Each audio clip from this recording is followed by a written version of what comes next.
case in the Northern Cape to the High Court for pre-trial in April. 9 accused people are allegedly linked to the tender fraud for the construction of the Northern Cape Mental Hospital.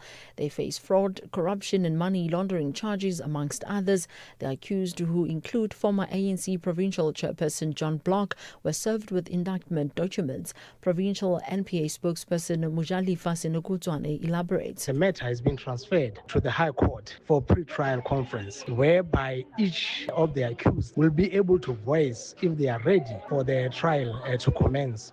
As the state, we are ready for this trial to start. We have been indicating that there is a case that the accused need to answer to. So this pre-trial conference will indicate that we are ready, we have been ready, and we are ready to proceed to the trial stage. A new UN report warns that criminal trafficking networks in Libya with links to government officials and groups abroad are rounding up and abducting migrants across the country. The UN Human Rights Office says investigators have uncovered evidence of systematic abuses, including killings and torture. It is calling for an end to the interception and forced return of migrant boats at sea. Recapping the top story, Parliamentary Coordinator at COSATU, Matthew Parks, says while a marginal drop in the rate of unemployment is welcomed news, the overall unemployment situation in the country is not cause for celebration. I'm Ondilambana for SFM News Headlines at 3:30. In sports this hour, Sundowns to face Stade Malien in the CAF Champions League quarter-final, New Zealand in Super 8 at T20 World Cup, and Mayweather to return to the boxing ring against Tyson. More details at 3:30. Are you looking for the best spectacle and sunglass deal?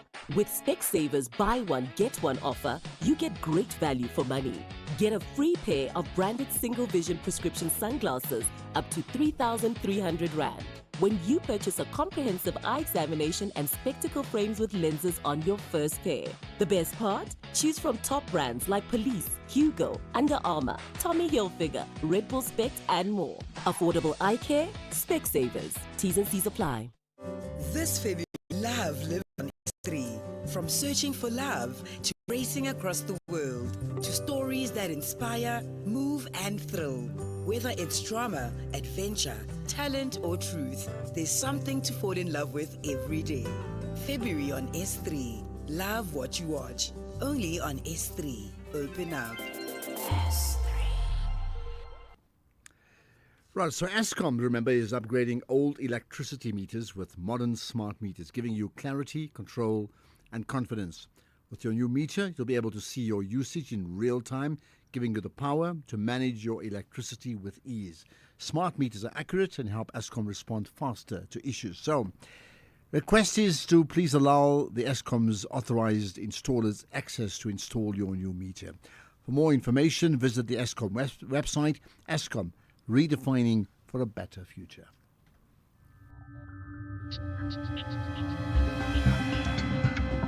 The National Pulse with Ashraf Garda on SAFM. You're listening to the National Pulse, weekdays 3 to 6 p.m. So here's a question. When we say that the unemployment rate has now dropped to 31.4%, how do you respond to that? Give me your one word that unemployment now has dropped, but in dropping, it's dropped to 31.4%. So what's your reaction? How do you react? You can WhatsApp right away with your one worder, because I want the one word. It just gives a good sense. So it forces you to think in just one line, one word. You can WhatsApp us 0614 104 107. You can call in when we open the lines. So save this number 086 000 2032. And then you can tweet out right away. Tag SAFM Radio. Tag me, Ashraf Garda. Use that hashtag, the National Pulse. So welcome to the show. No Madlanga Commission today. No ad hoc committee. It's us, you and me, talking and driving the issues that moves the pulse of the nation. And there's no question that the issue of unemployment is top when it comes to what moves the pulse of a nation and what gets the pulses racing. So the news we have now is the unemployment rate has dropped to 31.4% in the fourth quarter of last year. And these stats released today by Stats SA. Let's find out more about it with Risenga Maluleke, the Statistician General of South Africa, Head of Stats SA as well. Risenga, as always, good to connect with you. Thank you. Let me greet you, Ashraf, and indeed greet the listeners. Absolutely good talking to you. Thank you. Much appreciate your time. Right, let's start with the big numbers. Well, when we look at the unemployment rate dropping, we need to look at it not only quarter on quarter. Let's look from the second quarter. So second quarter, we had the highest unemployment rate at 33.2%. It dropped in the third quarter to 31.9%. Now it has dropped again. So albeit the fact that we still have higher numbers of unemployment in the country, the unemployment rate is dropping. And what makes it to drop, particularly in this case, it's because in the number of the employed, we gained 44,000 jobs to 17.1 million. And you will remember we hovered a very long time around 16.8 million. And we started going to 17 million. Now we are at 17.1 million. The number of the unemployed, at some stage, it had reached 8.4 million. It has now dropped, and I'm not talking about the previous quarter. It has now dropped on the fourth quarter to 7.8 million after it fell by 172,000. So these are the issues that have driven the drop in the unemployment rate to 31.4%. Okay, we'll obviously get analysis, not from you, but from others later on, right? But can we break it down? Do these figures then reflect, other forms of demographics, whether it's provincial demographics, racial demographics, if it's possible, as well as age groups? Let us start with the population group. The one population group that remains higher than national average consistently for over a decade is the Black Africans. Their unemployment rate as of this quarter is sitting at 35.3% versus the national average sitting at 31.4%. The other three population groups, as in white, Indian, Asian, as well as colored, are below the national average. The white population group is sitting at 8.1%. The Indian Asian population group is sitting at 14.7%. 21.2% is the colored population group. Having said so, then we go and look at the age cohorts. In terms of age, young people aged 15 to 24 years remain with the highest unemployment rate amongst themselves, sitting at 57%. They are followed by those aged 25 to 34, sitting at 39.2%. When we combine all these young people from 15 to 34 years, their unemployment rate is sitting at about 43.3%. Talking of young people again, Ashraf, there are 10.3 million of them in the country aged 15 to 24 years. Of those, 3.5 million are not in education, in employment, education, or training.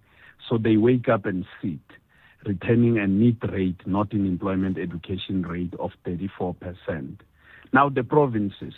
Sorry, on that point about the young people, you said 10.3 young people unemployed between the ages of 15 to 24, but you said X amount wakes up. Just clarifying that point. I didn't hear that clearly. Yeah. We have 10.3 million young people aged 15 to 24 years. Regardless of where they are, they may be working, they may be at school, anywhere else. However, 3.5 million are not in employment, education, or training. And then when we take 3.5 million divided by 10.3 million, we sit at 34%, which is what we call the NEET rate, not in employment, education, and training rate. So it's about about 1 in 3 of every young people aged 15 to 24 years are not in employment, education, and training. They just wake up and sit. Okay, so which means that they would have virtually no purpose. That's the black hole, as some may call it in other languages, right? Which is a huge cause for concern, right? What about industry specifics? Do you have any numbers on that in terms of the industries that have taken up? You mentioned 172,000 jobs were made available. In which industries are they? The biggest contribution came from community and social services. It contributed 46,000 jobs. We saw construction. Construction was depressed for quite some time, and it is showing a recovery. It brought in 35,000 jobs, finance 32,000 jobs, agriculture 30,000 jobs, transport 28,000 jobs, utilities as in gas, electricity and water 24,000 jobs. Even private households brought in 18,000 jobs. But the biggest loss was in trade. We lost 98,000 jobs. And of course, there's a question that how does trade lose a lot of work when it comes to, especially during the festive season? One particular issue is that we have seen a lot of people in the informal trade losing their employment. And you will remember, Ashraf, that just before the G20 meeting, there was a lot of movement of people, informal traders in the city of Joburg. And Gauteng in particular, the city of Joburg, has a higher share in the number of people employed in the whole country. So for the purposes of your analysis or insights, are people in the informal sector, when they work in the informal sector, would they be considered employed or unemployed? They are employed. People that are in the informal sector are employed. We have about, in this quarter that we are reporting on, we had about 3.7 million people in the informal sector. They may be trading in the street, selling in the trains, cooking on the roadside, driving a taxi, and they are not registered for insurance or any other benefits. They may be walking from street to street selling. They are employed. The definition of employment, Ashraf, is that as long as someone is working for a minimum of an hour a week, and they do so for purposes of earning an income, or they derive an income out of that, even if they work for themselves, they are employed. All right. What about when you gave those numbers and you went through the age groups? I noticed the higher the age groups, above 34, the less people unemployed. Does that mean that they genuinely now in a position where their jobs are secure, or in fact they've stopped working? Meaning, if a person is an entrepreneur working on their own or doing consultative work as opposed to being employed, would that person be unemployed or employed? They are employed. Okay. What happens is the only time a person is not employed if they are deriving money, if they have a back room and they are renting it out. They then derive money. They are not employed because they only get income. But anyone who is between 15 and 64 years, they are employed. However, because of our laws, when a person is 85 years, even if they still do a bit of work here, we don't count them in the labor force because they are not part and parcel of the labor force in line with our laws. Okay, well, there we are. Unless there's one other important stat you wish to bring up, we'll then say our goodbyes. Well, the one issue I wanted to bring is that we have seen particularly the Northwest was leading for quite some time when it comes to unemployment. But and official as well as what we used to call expanded, we have changed the definition of expanded. It's now called combined rate of unemployment and potential labor force. However, the Eastern Cape has gone back to lead, and what we are seeing now, the Eastern Cape is sitting at 42.5%. We are seeing the Free State emerging as well as the second one in terms of the challenge of unemployment. So the Northwest has now fallen to third position. meaning that we are seeing employment being created. The Northwest created 36,000 jobs on the fourth quarter, so it's showing a recovery. Okay. What about Gauteng? Because I say that because when it comes to other services like roads, like water usage, like schooling, the argument has been that Gauteng can't cope with the influx of people coming into that very small but densely populated province. What's the employment numbers there? The unemployment rate of Gauteng is higher than national average. It's sitting at 33%.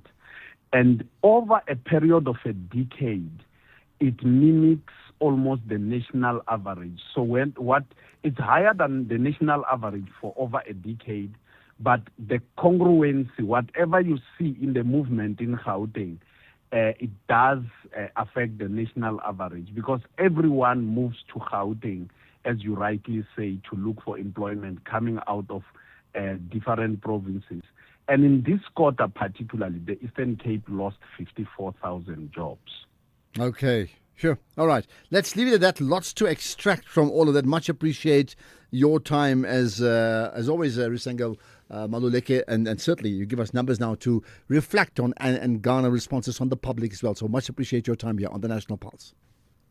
So you thought you were building a business in this economy, but day by day, somehow it grew. You kept going when the freezer didn't freeze, the bucket didn't budge, and the bank balance barely blinked. So you thought you were building a business. You weren't. It was building you. Because this isn't just what you do anymore. It's who you are. And you don't trust just anybody to protect it. Chat to your broker about Old Mutual Insure Business Insurance. Protect what built you. Old Mutual Insure Limited is a licensed FSP and non-life insurer. When music meets nature, something unforgettable happens. Symphony by the Water, a world-class live music experience set against the breathtaking beauty of Midmar Dam, featuring the KZN Philharmonic Orchestra, Spogazi, the Black Lapels, Saturday, the 7th of March, 2026. Day tickets from 150, evening tickets from 50. Tickets available at WebTicket and Pick n Pay. Symphony by the Waters, where sound flows. This February, fall in love with food that tells a story. From bold new culinary stars to untamed destinations and unforgettable flavors. Gordon Ramsay brings passion, pressure, and purpose to your screen. Gordon Ramsay Uncharted, Sundays 5 p.m. Only on S3. Open up. S3.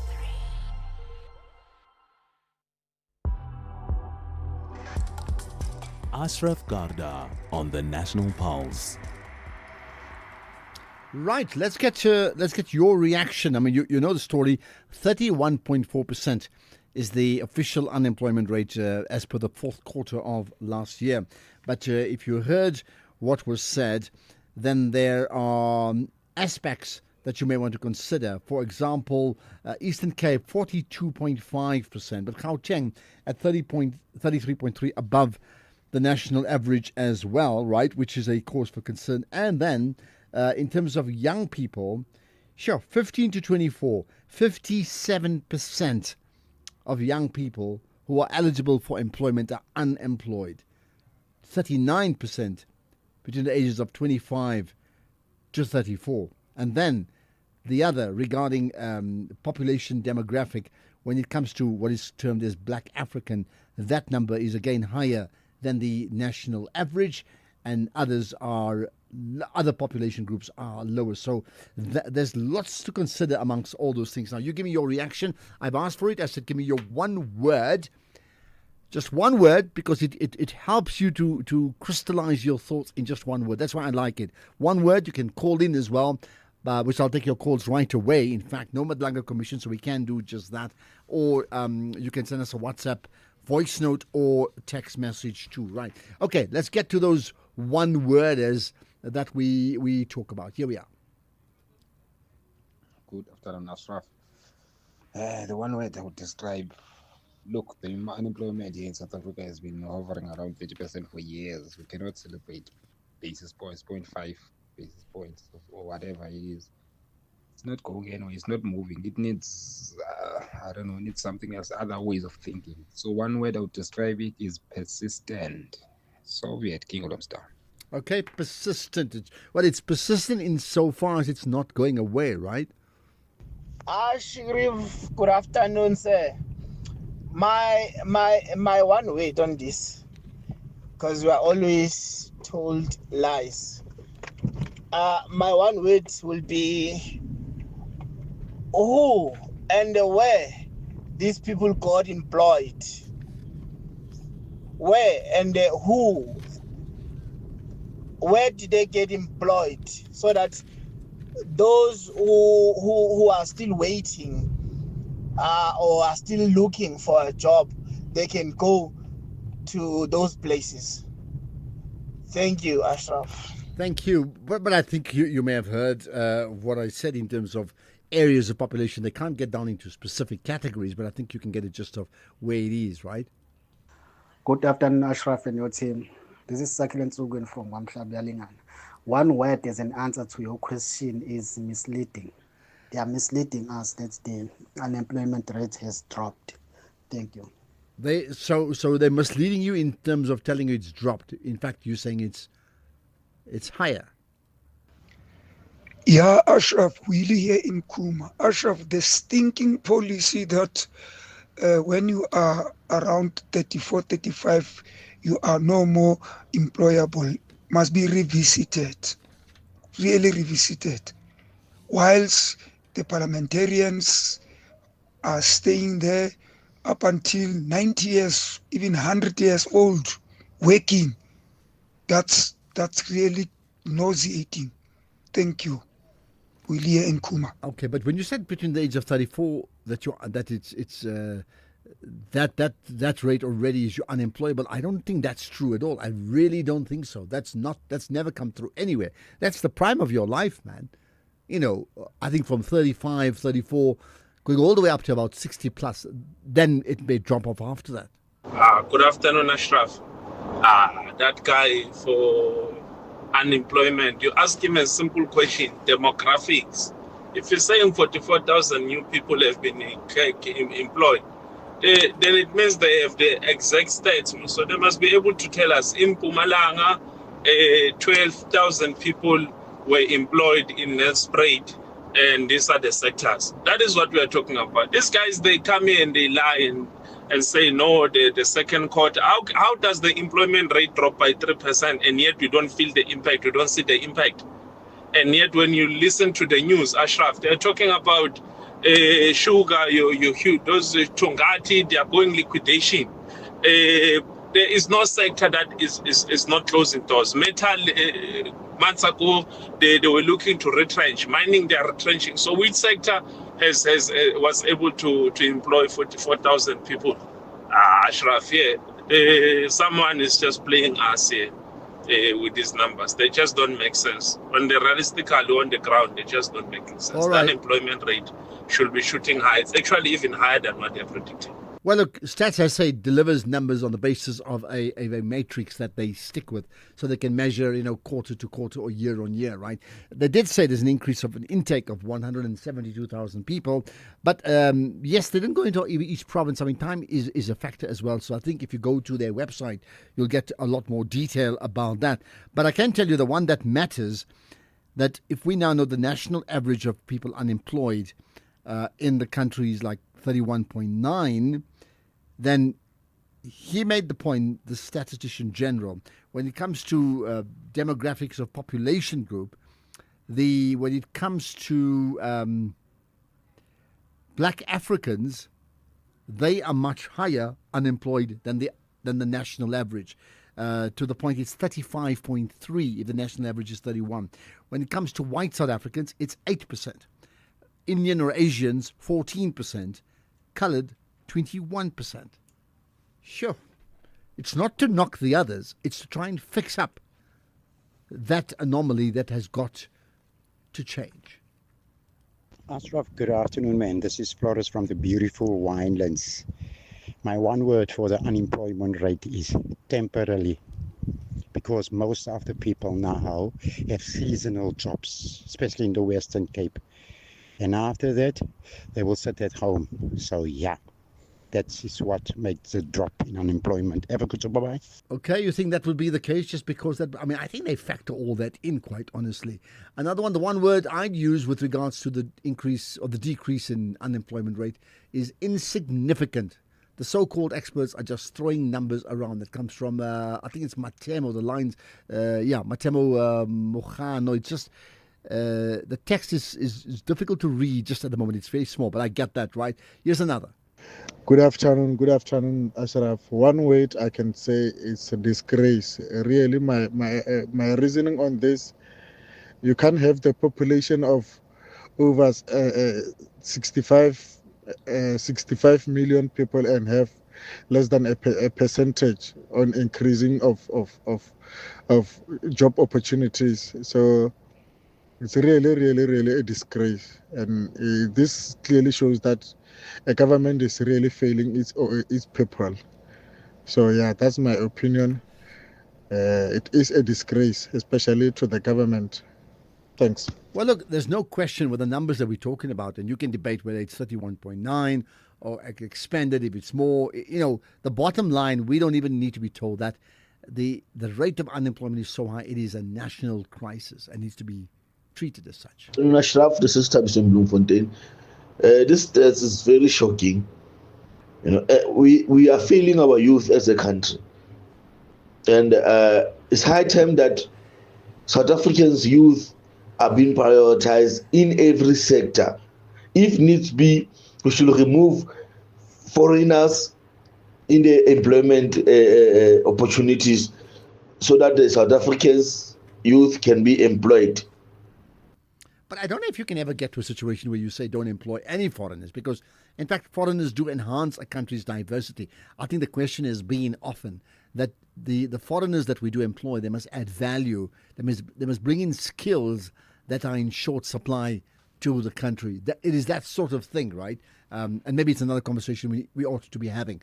Right, more to come. So bring those calls on 3:30. Let's get the news headlines with Tondela Mbana. Thank you, Ashraf. On the news headlines, Parliamentary Coordinator at COSATU, Matthew Parks, says while a marginal drop in the rate of unemployment is welcome news, the overall unemployment situation in the country is not cause for celebration. The legal counsel of alleged underworld crime boss Jerome Boyson has described a state witness known as Mr. X as an untruthful witness, and a man accused of the murder of Gauteng businessman and whistleblower Marumo Pena has appeared in the Randburg Magistrate Court north of Johannesburg. A full update follows at the top of the hour. SAFM, guiding you through the rush hour traffic. Afternoon. Starting off in Gauteng, the R21 southbound has roadworks after Nelma Pierce Drive, and the M1 southbound in central Johannesburg slow moving towards Crown Interchange. In KZN, Umgeni Road westbound slow moving through Springfield Park, and a stationary vehicle on the N3 southbound after Cliffdale Interchange. In Cape Town, the M5 southbound slow moving towards Kromboom Road, and Victoria Road is slow moving through Camps Bay. With your traffic update, I'm Irma G. This is SAFM Sports with Tuming Khapele. Right, Shumi, you got news about the African Champions League draw, right? I do. A very good afternoon to you, Ashraf, and our listeners. Well, Mamelodi Sundowns have been drawn against Stade Malien in the CAF Champions League quarterfinals. The Brazilians beat MC Alger in the final group stage clash at Loftus Versfeld on Saturday to book their place in the last 8.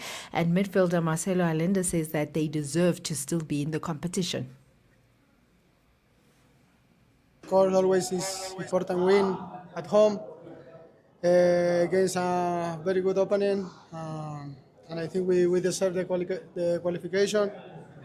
And I'm so happy for my team, for all the players who played, and yeah, we're in the next station. We wait for the next opponent, and so happy for winning at home with our people. I think we need to win more game like this for the people, for our family, and for us also, for the club. On to cricket, New Zealand have qualified for the next stage of the T20 World Cup after beating Canada by 8 wickets today, chasing 174 runs to win. New Zealand comfortably reached 176 for 2 with nearly 5 overs remaining. Glenn Phillips led the charge with an unbeaten 76, while Rachin Ravindra supported him with 59 not out. So the victory means that New Zealand move on to the Super 8 from Group D, joining South Africa. The result also knocks out Afghanistan, who were semi-finalists in 2024. Zimbabwe have also made it into the Super 8 stage without playing a match against Ireland. The contest was called off due to rain, with both teams getting a point each. On the other hand, it means that Australia are out of the global tournament. So it's India, Sri Lanka, England, West Indies, Zimbabwe, South Africa and New Zealand and Pakistan are still in the race, but the qualification now depends on their final group match against Namibia. If Pakistan manage to win that game, they will join the rest in the Super 8. In terms of athletics, South Africa's Gerda Steyn says that she can't win them all. This is after finishing second at the Pirates 21-kilometer over the weekend. Steyn clocked 80 minutes and 14 seconds, coming in behind Lesotho's Neheng Katala. Now, the race forms as part of her preparations for the upcoming Two Oceans Marathon, and despite admitting that she was devastated not to better last year's time, Steyn insists that the silver medals will still serve as motivation to stay focused and work a bit harder for her next challenge. Then in boxing, two boxing legends, Mike Tyson and Floyd Mayweather, they set to face each other in an exhibition fight on the 25th of April in Congo. Now, the bout was first agreed to last year, but there had been little news in recent weeks, leading to doubts about whether it would happen. Tyson recently insisted that the fight was still on, saying that he was determined to step into the ring with Mayweather. Now, veteran boxing reporter Mike Kopenga reports that the fight date and location have been confirmed, and Mayweather has also signed a separate deal to fight kickboxing against Mike Zimbides in the Athens on the 27th of June, although it is unclear if that event will go ahead. So it's going to be Mike Tyson versus Money Mayweather. On that note, it is a wrap from my side for now. I'll have more in the next hour. Well, I'll tell you what, Tumi, if you asked me a question to say, in a Cricket World Cup, in fact, maybe let me rephrase. In a Soccer World Cup format, which is the one country you want to get knocked out as early as possible? My answer would be Germany, for example, right? In the Cricket World Cup, which is the one country you'd want to get knocked out as soon as possible? If you ask me that, my answer would be Australia.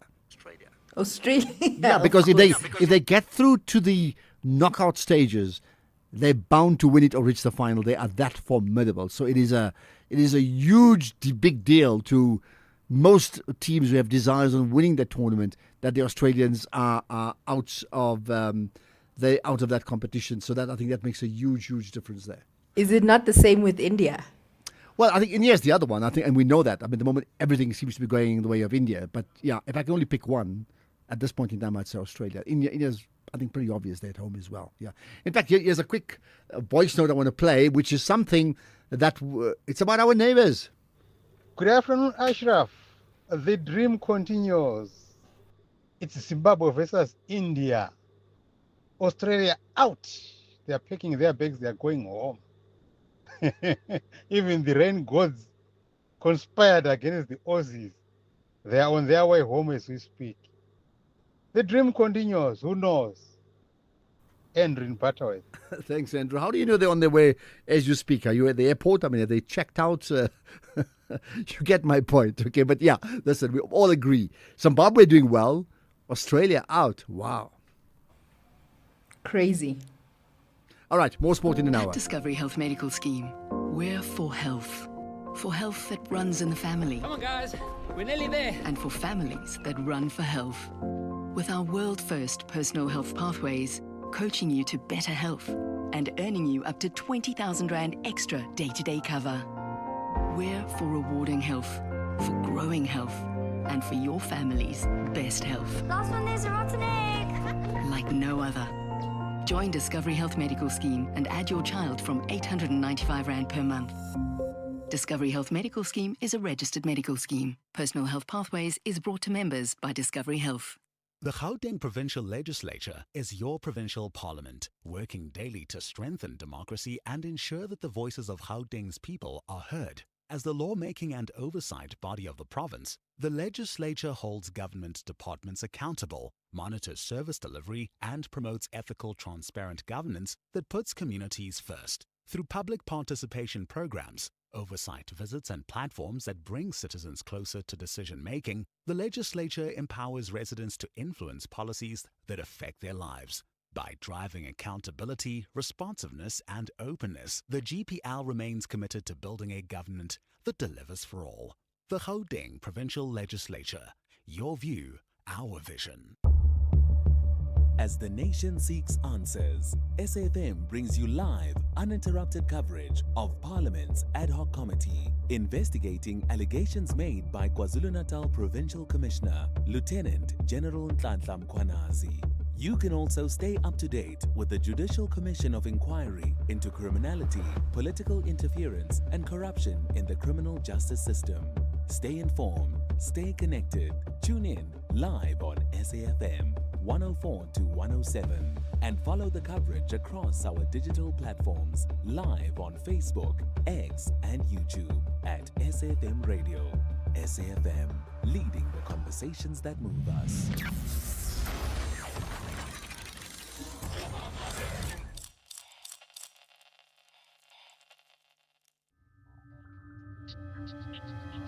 You're listening to the National Pulse on SAFM.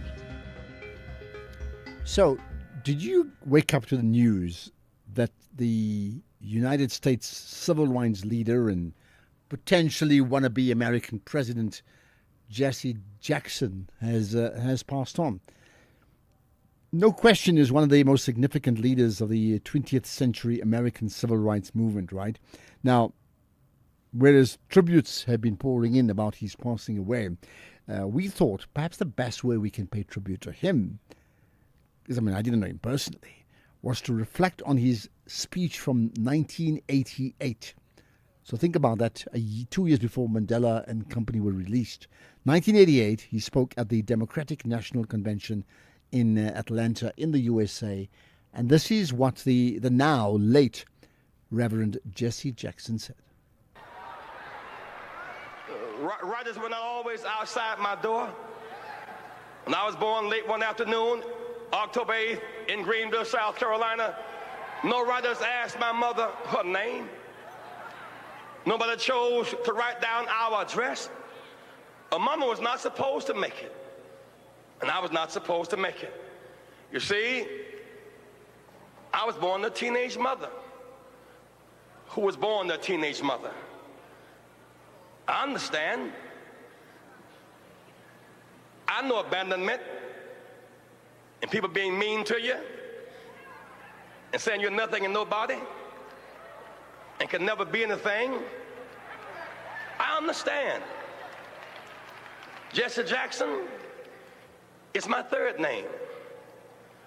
I'm adopted. When I had no name, my grandmother gave me her name. My name was Jesse Burns till I was 12.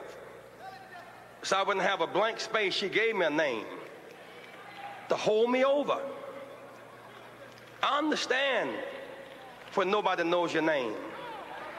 I understand when you have no name. I understand. I wasn't born in the hospital. Mama didn't have insurance. I was born in the bed. At house. I really do understand. Born in a 3-room house. Bathroom in the backyard.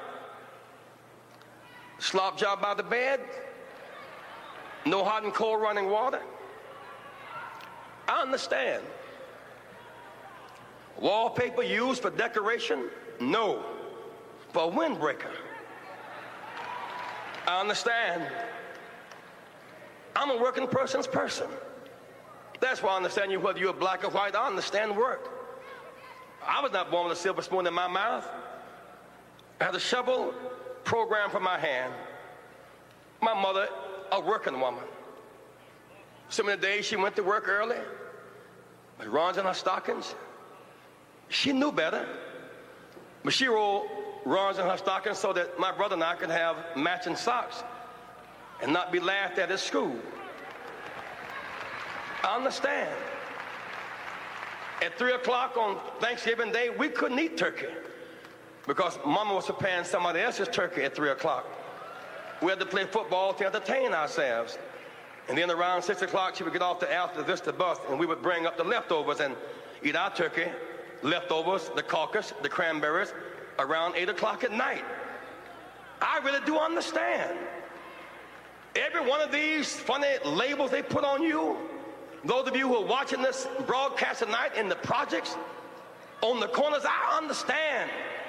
Call you outcast, low down, you can't make it, you're nothing, you're from nobody, subclass, underclass.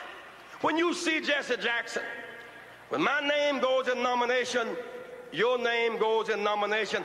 I was born in the slum, but the slum was not born in me. And it wasn't born in you, and you can make it. Wherever you are tonight, you can make it. Hold your head high. Stick your chest out. You can make it. It gets dark sometimes, but the morning comes. Don't you surrender. Suffering breeds character. Character breeds faith. In the end, faith will not disappoint. You must not surrender. You may or may not get there, but just know that you're qualified, and you hold on and hold out. We must never surrender. America will get better and better. Keep hope alive. Keep hope alive. Keep hope alive. On tomorrow night and beyond. Keep hope alive. I love you very much. Keep hope alive. It's something that we can all internalize and externalize in our country, in our communities, in our families, in our homes. Keep hope alive. And that's come from Reverend Jesse Jackson, who now is the late Reverend Jesse Jackson. Listen, any comments about him, just in terms of his legacy and how he may have impacted you and your understanding of global politics and politics in the USA? Feel free to do that. I'll get to some calls in a moment.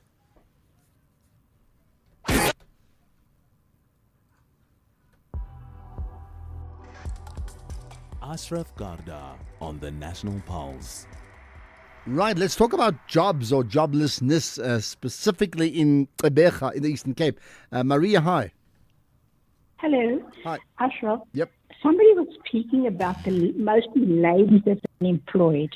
Well, I do not know, but there's plenty of them walking around here in Gqeberha with cell phones in their hands. So if they're unemployed, I don't know how they get the cell phones or afford the cell phones, and this long hair hanging down their back, which looks ridiculous. How they afford that either.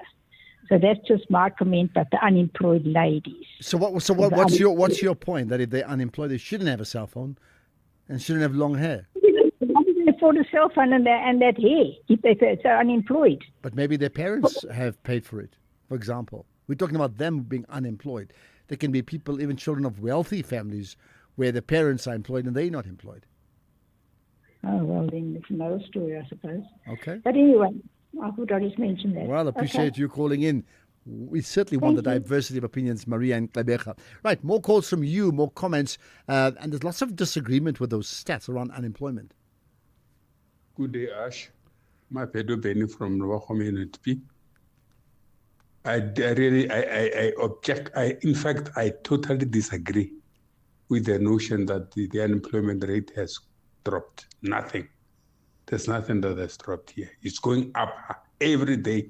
You can't say it has dropped because the government has introduced the so-called quasi-employment of assistant teachers with 400,000, not 400, I'm sorry, with 4,000 remuneration per month and without any pension benefits, and you say that is employment.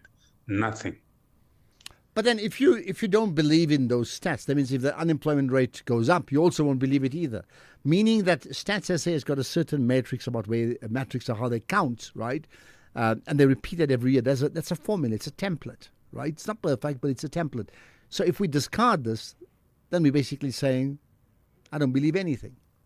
Dear Ashraf, can you please get this analysis from our statisticians general to please tell us what is the percentage of the employed foreign nationals? Because they are always giving us numbers and this percentages, but they never tell us anything about the employed foreign nationals.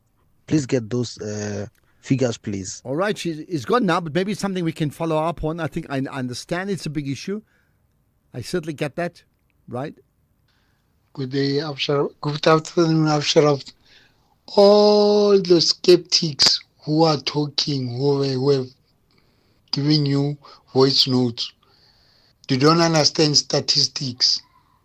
No one ever did statistics in all those people who've sent voice notes, because this guy is telling what the numbers are telling him. Temba from Pretoria. Well, Chemba, I mean, you're right. He's not providing analysis. He's simply telling you exactly the number crunching and then relating it back to us, right? I want to see if we've got time for another call, or we're going to check. In fact, there's a couple of WhatsApp comments we'll take. So we'll take some calls just now, right? This one is bound to get a reaction. These unemployment statistics just prove that the affirmative action is not working.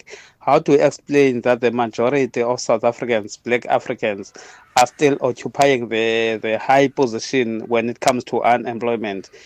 For me, one word would be inequality, because it proves that South Africa is still the most unequal country in the world. This is just a way to prove that affirmative action is not working. This is Mtura in Cape Town. All right, so interesting point you say. Because the numbers are so high, particularly amongst Black Africans, it proves that affirmative action is not working. Is it possible that if there was no affirmative action, the numbers would be even higher? Think about that. Good afternoon, Ashraf.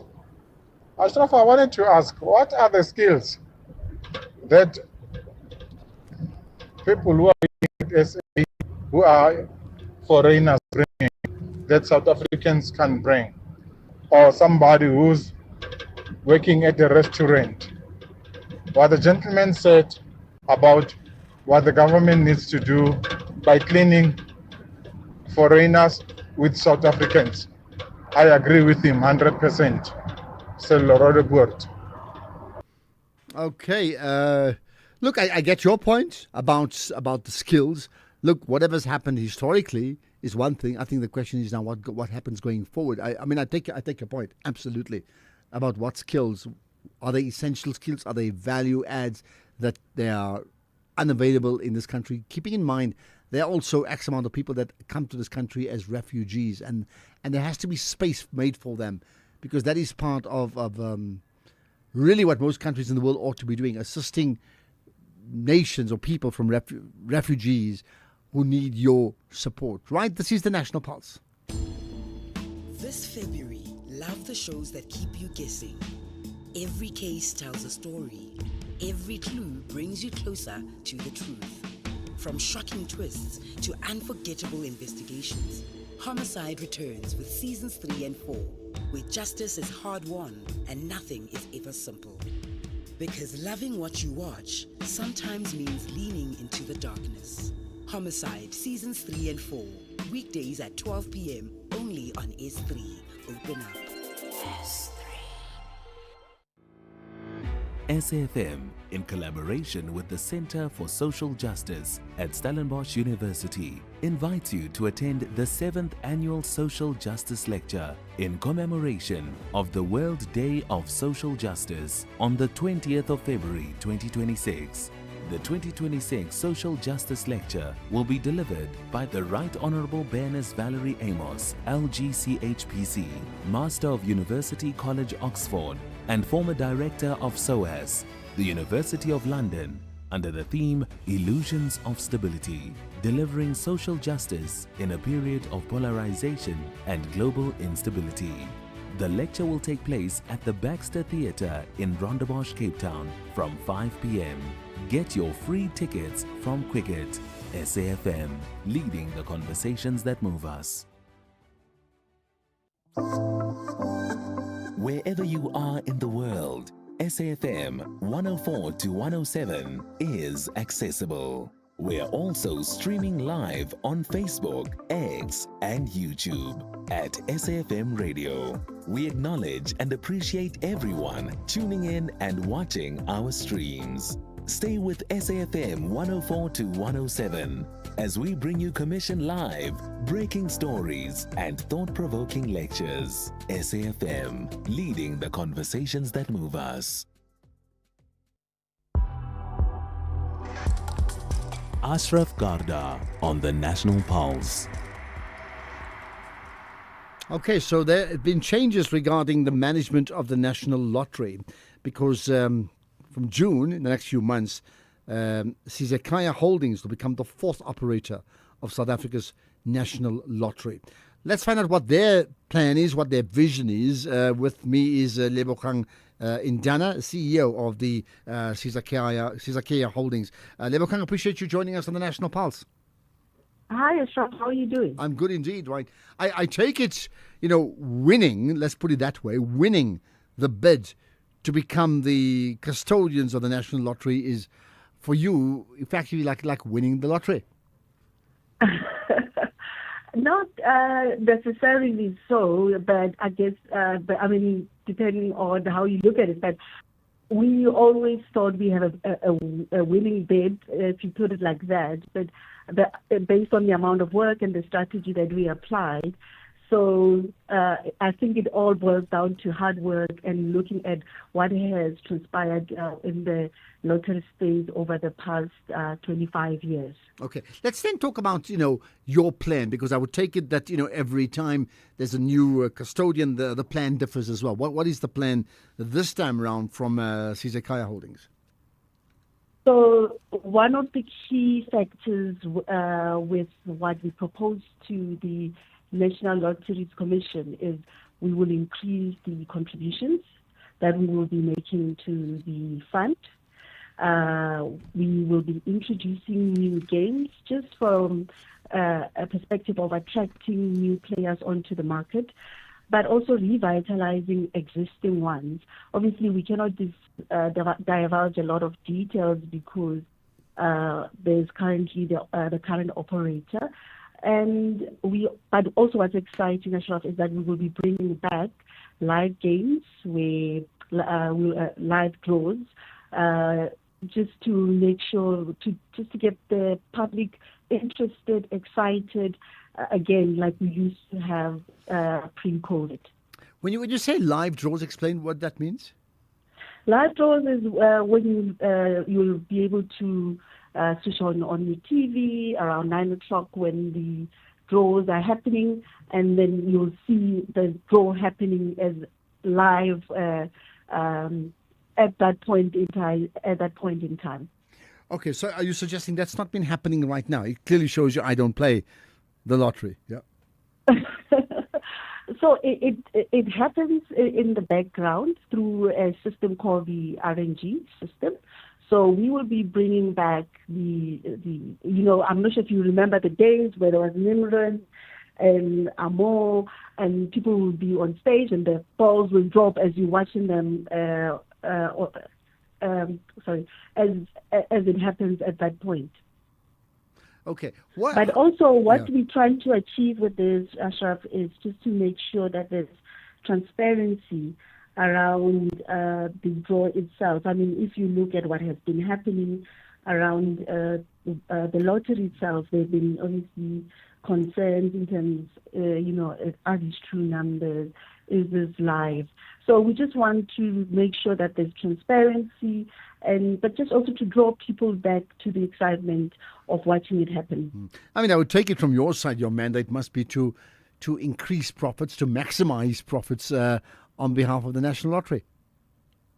Exactly. I think what we want to do is to increase the pool for the good causes that the NLC supports. But I think if you've seen over the years, there have been more needs, people wanting more funding from the NLC, and all of this is to ensure that there is an increase in the contribution that we are able to make to the NLDTF.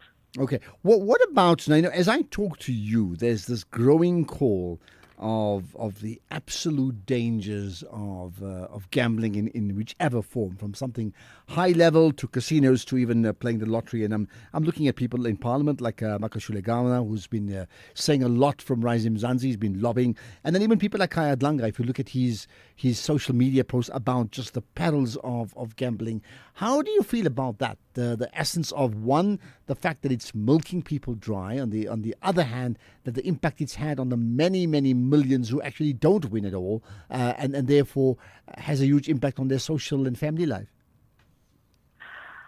So I think if you look at the way the National Lottery is positioned, you need to also factor in the social aspects. And I think that's what most people do not realize, or we tend to lose sight of. But I think what we as Sizekaya, one of the messaging that we will be going out with is that this is just a game. We shouldn't let it come to a point where it affects people's lives or livelihood. So one of the things, obviously, it's our responsible play policy, but also making sure that we put initiatives in place like self-exclusion, making sure that we do not sell lotteries where there's consumption of alcohol, but also we try to avoid selling lottery tickets to young adults and make sure that it's aimed at a much more mature members of society. So obviously these are all the initiatives as Sizekaya that we will be bringing on board.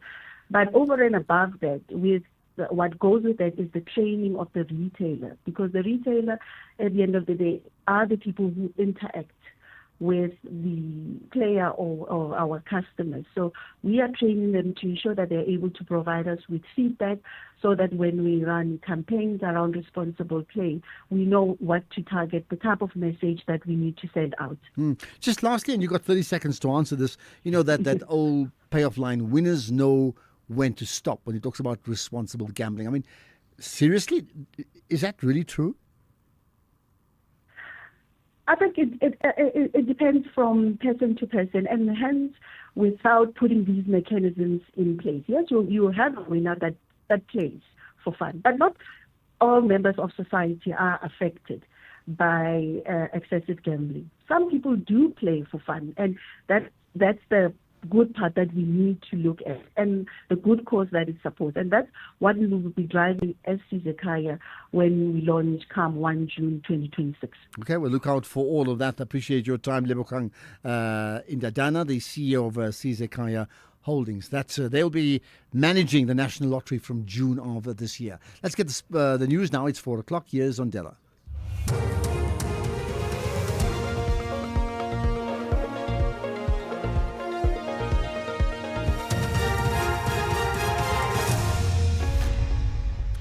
Thank you, Ashraf. On the top stories, Ramaphosa sends condolences to Reverend Jesse Jackson's family, and COSATU welcomes the slight drop in the unemployment rate. For SAFM News, I am Ondelambana, and a very good afternoon. President Cyril Ramaphosa has sent a message of condolences to the family of U.S. politician and civil rights leader, the Reverend Jesse Jackson's family, on his passing. Jackson passed away in Chicago in the U.S. at the age of 84.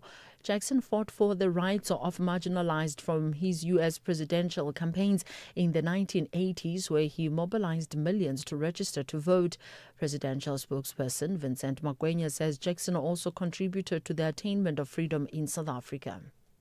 Reverend Jesse Jackson's irrepressible campaigns against apartheid and his support for the liberation struggle was a towering contribution to the global anti-apartheid cause. On behalf of all South Africans, President Ramaphosa extends his condolences to the Jackson family, the Rainbow Push Coalition, and the many organizations within the American civil rights movement.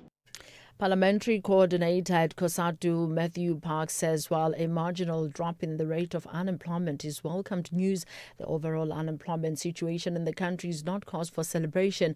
His comments come after the latest quarterly labour force survey released by Stats SA show that the official unemployment rate decreased by 0.5 percentage point from 31.9% in the third quarter of 2025 to 31.4% in the fourth quarter of 2025.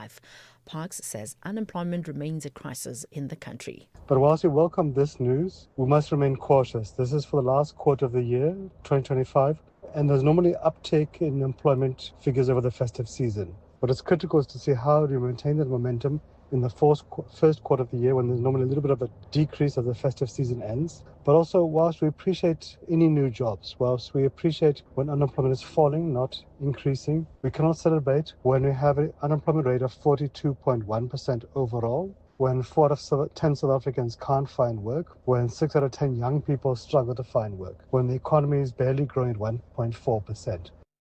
The legal counsel of alleged underworld crime boss Jerome Boysen has described a state witness known as Mr. X as an untruthful witness. This emerged during the trial of Boysen and others in the High Court in Cape Town. Boysen and 11 co-accused face charges relating to the 2017 murder of Weinstein and those related to the Prevention of Organised Crime Act. Andile Mbanjwa reports. Boysen's lawyer, Advocate Amanda Nell, has continued to question Mr. X's credibility regarding the statements he made in 2018 and his Section 204 statements in 2019. This relates to conflict between rival gangs over the control of security at nightclubs around Cape Town.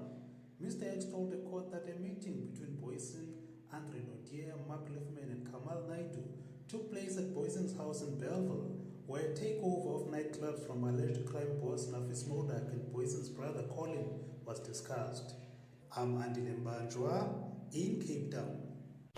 A man accused of the murder of Gauteng businessman and whistleblower Marumo Pena has appeared in the Randburg Magistrate Court north of Johannesburg. 30-year-old Minenhle Mthembu was arrested in KwaZulu-Natal last Tuesday, where he's said to have been hiding. Pena blew the whistle over alleged irregularities involving a multi-million rand tender from the Home Affairs Department. Tato Litsaba reports. Businessman Marumo Pena was assassinated in Roodepoort shortly after dropping off his children at school in October 2022. Pena was a whistleblower who raised concerns about alleged irregularities in a multi-million rand tender involving the Department of Home Affairs. The accused was arrested on Tuesday last week in Mtubatuba in KwaZulu-Natal. He was later transferred to Gauteng. The case has been postponed to the 18th of February for legal representation. Tato Letsaba, SABC News, Johannesburg.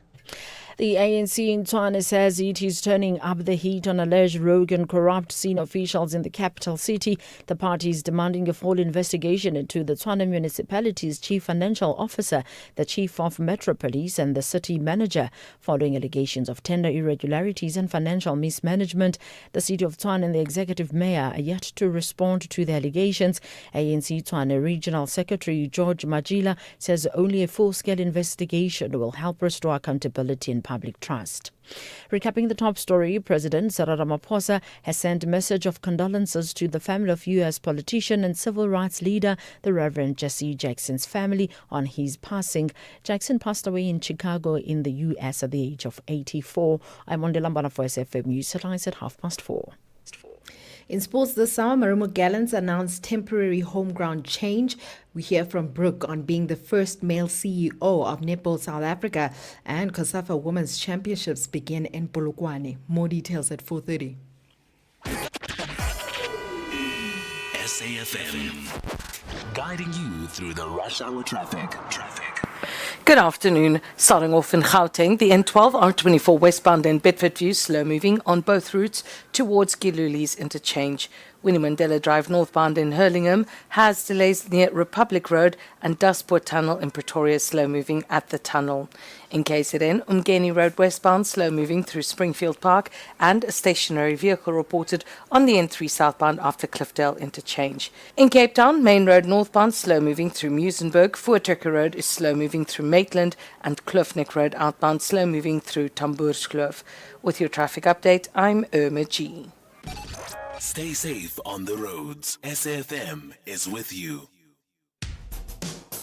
SAFM has signed a code of conduct that is enforced by the Broadcasting Complaints Commission of South Africa. Under the code, we are committed to giving news that is accurate, comment that is fair, and programming that is not harmful, does not amount to hate speech, or contain violence or explicit sex. If you think we are not living up to that code, then you can inform the Broadcasting Complaints Commission of South Africa. Direct any complaints in writing to the Broadcasting Complaints Commission of South Africa. PO Box 142365. Craig Hall 2024. Fax to 011-326-3198 or an email to bccsa@nabsa.co.za. For more information, please visit www.bccsa.co.za.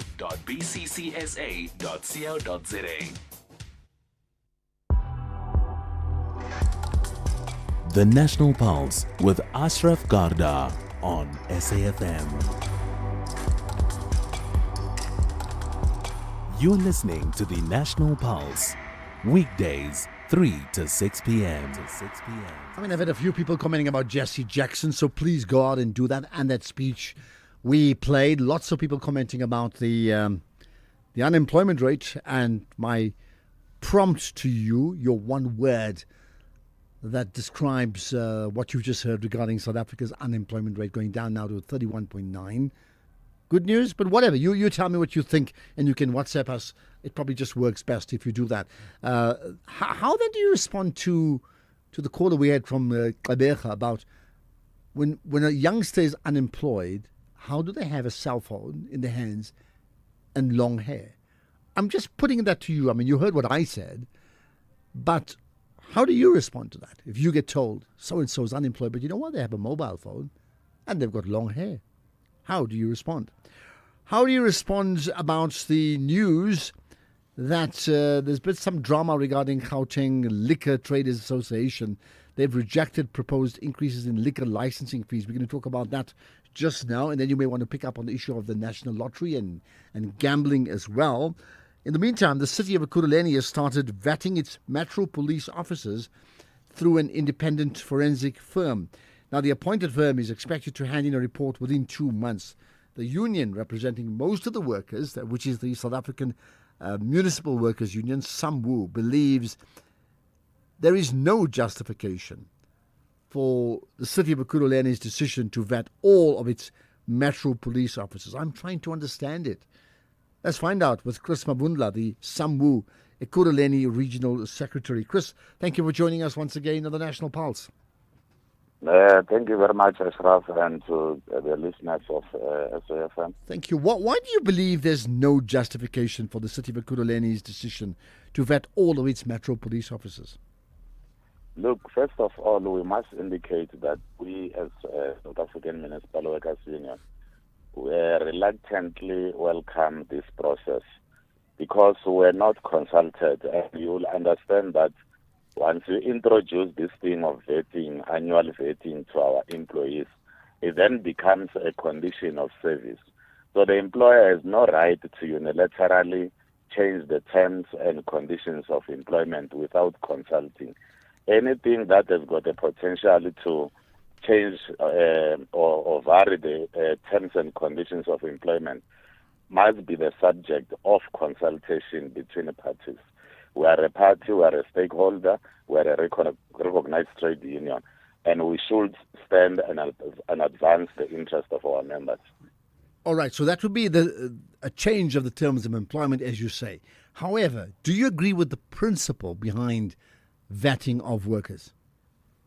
Look, we don't have a problem with a transparent and a fair process, but we've got a problem with this process because of those reasons that I have outlined.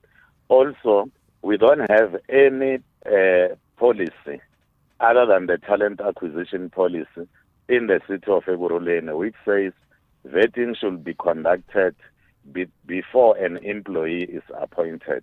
All employees, by the way, not only EMPD officials, all employees get to be vetted, be it their qualifications, their criminal records, their credit records, past employment, all those things, they get to be vetted pre-appointment. So this vetting, and we have now realized that the employer has also realized that indeed what they've embarked on is not a fair and transparent process, because they keep on writing letters to members, trying to justify, the reasonableness of this process. It is not reasonable, it is not transparent, it is not a fair process, What is your understanding then? I'm trying for you to be objective, to step aside. I hear what you're saying about the conditions of employment. What is your understanding regarding the actual call of the vetting of EMPD officials, meaning the rationale why it's necessary?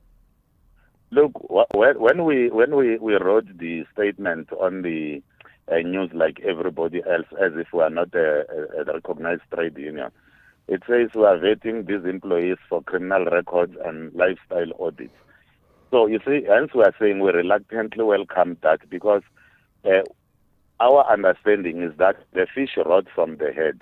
So if they can start there on top, vet everyone there on top, vet themselves first before they can vet this EMPD on the roads, who stops me and you on a daily basis, who are not linked in any way to what is happening in the Madlanga Commission, who will have no problem.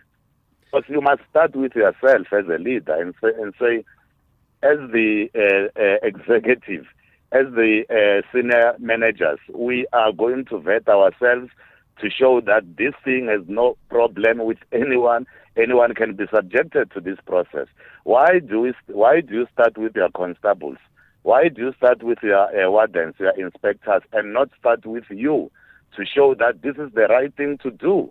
You do your lifestyle audits on yourselves first before you touch our members. Then we'll appreciate that process. All right. And we'll say there's nothing wrong with the process. Okay, I hear you, but if we look at the Madlanga Commission and what's come through, it's very clear there's something rotten regarding the police service. The evidence is there every single day, right? So with that in mind, your point about start at the top, I think it's obvious it has to happen at the very top, but why can't it happen from the top to the bottom? So even in terms of your point, why can't the terms of employment also be renegotiated to include the vetting if that's what it's going to take? If the principle is that we go top to bottom in one go to ensure we have a very, very clean department. Yeah, look, like we're saying, Ashraf, look, we don't have a problem with the process. We've got the problem in the manner in which the problem has been instituted. As we speak now, we don't know what are the terms of reference of this process. If these members are found to have criminal records, we don't know what will be the outcome, what process is going to be followed, whether there will be disciplinary hearings or summarily terminated. That will leave us as the city and the unions with a lot and lot of disciplinary hearings. We'll be going to the bargaining councils, CCMAs, day in, day out, trying to defend these workers. But we sat down first and agree on the terms of reference and say these are the categories of crimes that we are going to say, if you are found to have this, then you'll have a question to answer. At this stage, those things are known. And once you don't take people into confidence, if you don't take people along, you allow people to speculate, and those speculations will then lead to suspicion. But if the basic principle is a complete cleanup of an industry, and then if they find that yes, some of the employees who belong to your union have a criminal record and a bad criminal record, and that surely you would support them not being employed, would you? Would you want to hold them on? No, look, I think we'll deal with that those issues when we get there after these outcomes, because I don't want to say what will be the approach, because we are in the dark. We don't know what will be the approach of the employer after people are found to have criminal records. We don't know what will happen. So we don't want to speculate, but we are suspicious that this thing is meant to deviate, what is happening in the Madlanga Commission. Because there are no constables, there are no traffic wardens, there are no inspectors there in the Madlanga Commission. But these are senior people, and there's this saying that says when two elephants fight, the grass suffers, and we are witnessing that the senior management on top there are fighting for what we don't know, and our members are now used as a scapegoat. That's the only logical conclusion we can make as a trade union. Okay, so you reflect that when two elephants fight, the grass suffers. That is a reflection of the workers that are linked to your trade union. That's how you see it, right? Correct. Okay.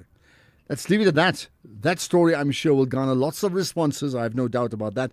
Chris Mavundla, the Sambu Ekurhuleni Regional Secretary, this afternoon news that Metro Police officers will have to undergo independent vetting.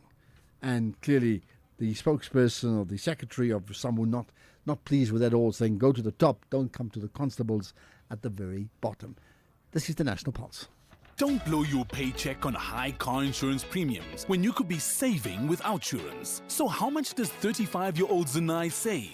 A whopping 1,180 Rand. That's an incredible 1,180 Rand monthly saving on Zanai's 2017 Mercedes-Benz GLA. Get a quote now and see how much Outsurance could save you. SMS out to 30754. That's out to 30754.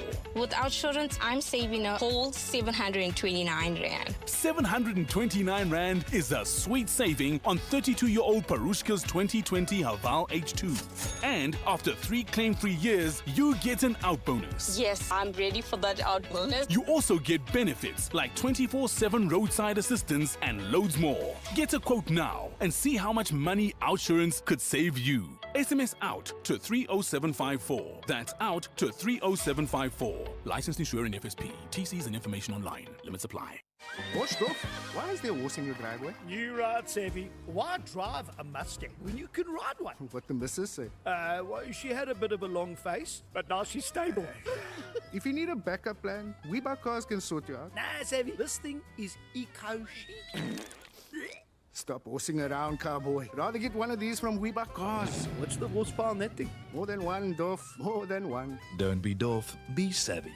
WeBuyCars. Geared for adventure, geared for you. Sugar, spice, and everything nice. Bite after bite, this is Bake That Thing. Every Friday, we fire up the ovens, featuring South Africa's best bakers and most loved patisserie masters. From sweet showstoppers to savory favorites, it all begins in the oven.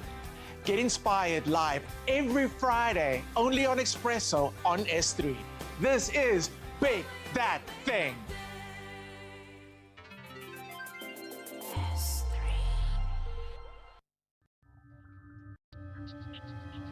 You're listening to the National Pulse on SAFM. All right, reaction is a key word that I talk about very often. Let's get reaction. Reaction regarding the conversation regarding the Sambu workers and verification. Reaction regarding the unemployment rate, your one word around that. And perhaps the second one is, seriously, does anybody have a particularly bright idea to fix up our unemployment rate, to turn that around completely? I don't mean 31%, I mean 5%. Even that's too much. Who's got the bright ideas? We need to hear it, right? Okay, let's get some comments from you. We'll get to callers first. Let's get Anonymous firstly. Hi, Anonymous. Hi, Ashraf. How are you? Yeah, good indeed. What's your point? Ashraf, this gentleman from the Sambu in Ekurhuleni, I don't think he understands the whole vetting process. He's just afraid of the fact that the vetting process might unravel and uncover a lot of dirt, in his members. Maybe, I don't know. He speaks of a policy, that there's no policy within Ekurhuleni Metro that speaks to vetting of officers or other employees. Whereas, doesn't the law or the legislation supersede policy? Because the minimum information security standards states clearly that in an ideal world, all government employees have to be vetted at either confidential, secret, or top secret level. Yeah, I hear you, and that is why it's so interesting when they say this would require a complete change of the conditions of employment. But your other point about concerns It does about not what they're change. concerned, yeah. It does not change the condition of employment. However, also, Ashraf, the same document says that the head of the institution is the overall custodian of security in the institution, and everyone, therefore, he bears the risks of having people without security clearances that are not vetted. However, the fact that now you find these people that are not vetted, and then now you have the you have the union now coming and standing up, trying to subvert the process before the process even starts. It raises a lot of issues. So the point I'm making is that this gentleman has to read the miss, then has to come and actually speak to police and everything that has got to do with that. Okay, got that. People should not be running. Yeah. All right. Thank you very much. I hear you. I think you've made your point very strongly, and I wonder who's going to give your point a thumbs up or give the guest point a thumbs up. Your issues are valid. Erwin in Mbombela, hi. No, man, I smell a rodent here. The way Chris has spoken, Ashraf, it tells me that he received the tongue lashing from his respective members. What I'm suspecting here, he knows something that maybe a third of their members, they will have to walk the plank if this thing was to be implemented. So these guys, whether they are the low-ranking ones or high-ranking ones, but at the end of the day, for them to go higher, they will start at the floor where these guys, he says they are. They don't have to be vetted first, but those who are in higher profile position must. It is a no-brainer that those who are in higher profile position must be vetted, but then them as well, because tomorrow they might be promoted to something, or next month they might be promoted to something. So I don't buy his belief that they must wait up until they are finished with the top one. No, all of them. Yes, it's our money that they are earning. It doesn't belong to the unions. These unions, they've got this tendency to think that because they are the ones that are working, therefore we belong to them. We don't belong to them. Well, listen, I mean, let me go. I think you made your point, but here's the thing. All of them, they are vying for constituencies. They need the numbers. They want the numbers to be retained. Unions have their agenda. Employers have an agenda. Workers, I would expect, all to have their own agenda as well. So thank you for that, Erwin in Mbombela. Sia in Durban, hello. Hi, Ashraf and the listener. Yeah, how's it, man? What's your point? No, good one. Yeah, no, I was listening to the guy that from the union. Obviously, I think he's hiding something or he's running away from something, because the senior management of the metro, probably 1% or 2 might be the unionized. The rest is his people, right? And now you are tapping on his income. That's why now he's scared for this lifestyle audit or the vetting, right? That he might start losing more members that are contributing to his income. That's all for me. Okay. So he can't. Yeah. He mustn't dictate terms here. I mean, we all know what's happening in the Atlanta Commission. Let it be. We need noble people going forward. All right. You see, some may say in the cause of the national interest, wouldn't it be that they're all buying to this betting, specifically around criminal records and things like that? Does anybody believe that, as per my conversation with Chris Mavundla from Samwo, right, specifically relating to the city of Ekurhuleni, that he's in fact got a point, that, hey, those that are critical of him are overreacting. To say for the other thing, hello. Hi, good afternoon. Yeah, good afternoon. You're live on Good the National afternoon. Pulse, right? What's your point? Ashraf, I just want to just make a contribution on eradication of unemployment. Yeah, please do, please. Yeah, Ashraf, I'm thinking, that the president, he normally has these gatherings with company CEOs where, there are pledges and all those kind of things. Mm-hmm. My contribution is that, instead of these monies that sometimes we don't even see, what they're doing, rather pledge on opening training centers for interns, with maybe a return of a rebate, maybe on tax. Imagine maybe Eskom alone, Ashraf. Eskom is multidisciplinary. We can just make an example. There you can take engineers, you can take, multidisciplinary, kind of candidates in large numbers. And that's what you do. You bring back the old skills, the guys that are retired and all that, to manage these training centers. And these people get, a small portion of some kind of a stipend. And on rotational basis, I think this can be done with conscious leadership and also putting this unemployment practically on the table. Okay, I think you may be right. And there's also this thought that too many older veterans, highly skilled ones, are put out to pasture far too quickly, because you can't underestimate, yes, their role can change, but you can't underestimate the importance of them handing down absolutely invaluable insights to younger people. So your point is well taken, to say. Right, Mike in Middelburg, not about Peter Tosh, right, Mike? Yes, indeed. No, it is about Jesse Jackson. Yeah. Ashraf, we need the kind of activism Jesse Jackson had as it was happening yesterday. We need it most today.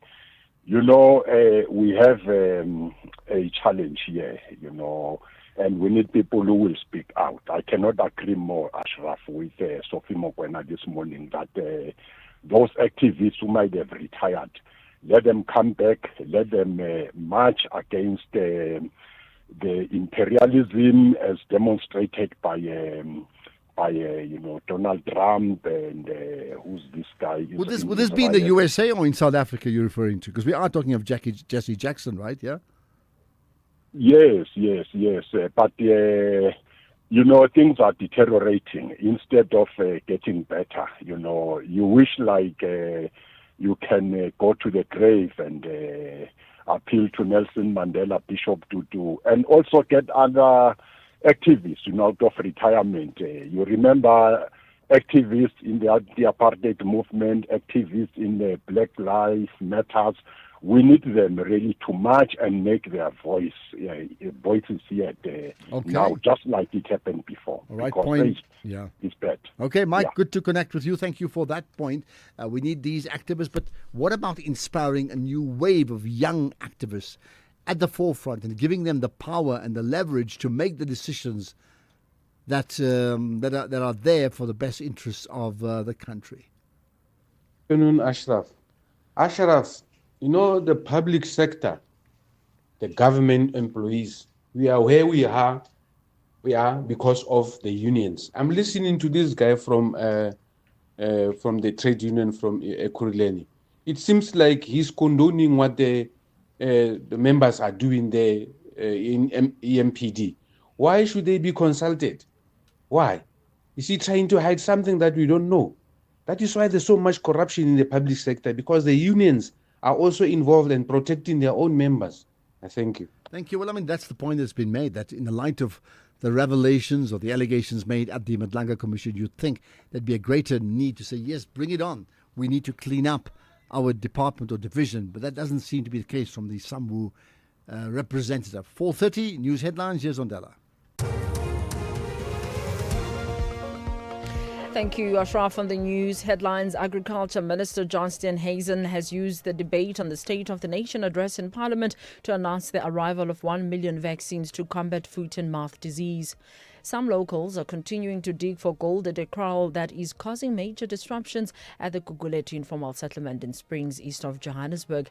And President Cyril Ramaphosa has sent a message of condolences to the family of U.S. politician and civil rights leader, the Reverend Jesse Jackson's family, on his passing.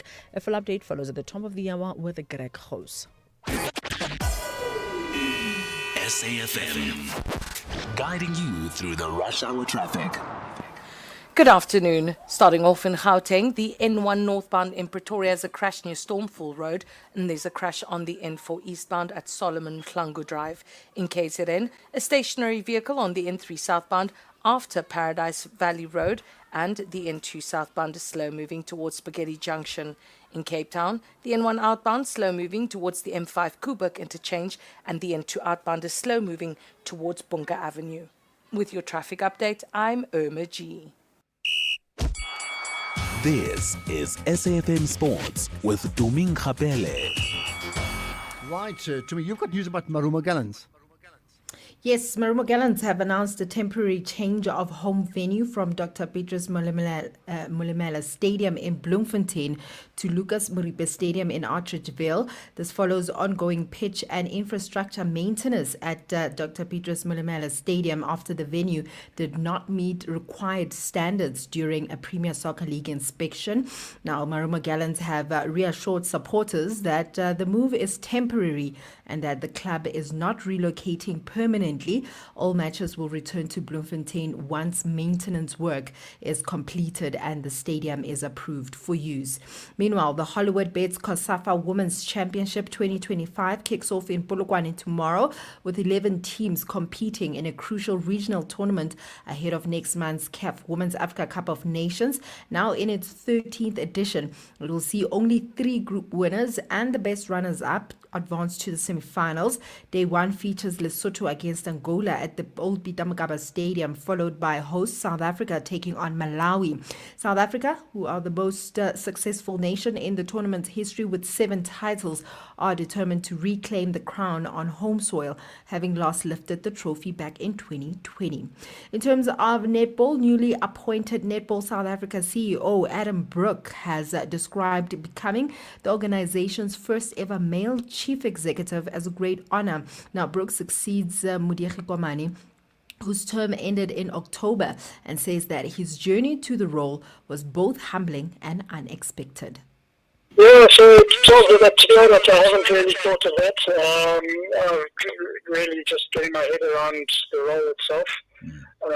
But it's a massive honor. It really is. It's a huge honor. The fact that I'm responsible for a federation in South Africa it's an incredible honor to me.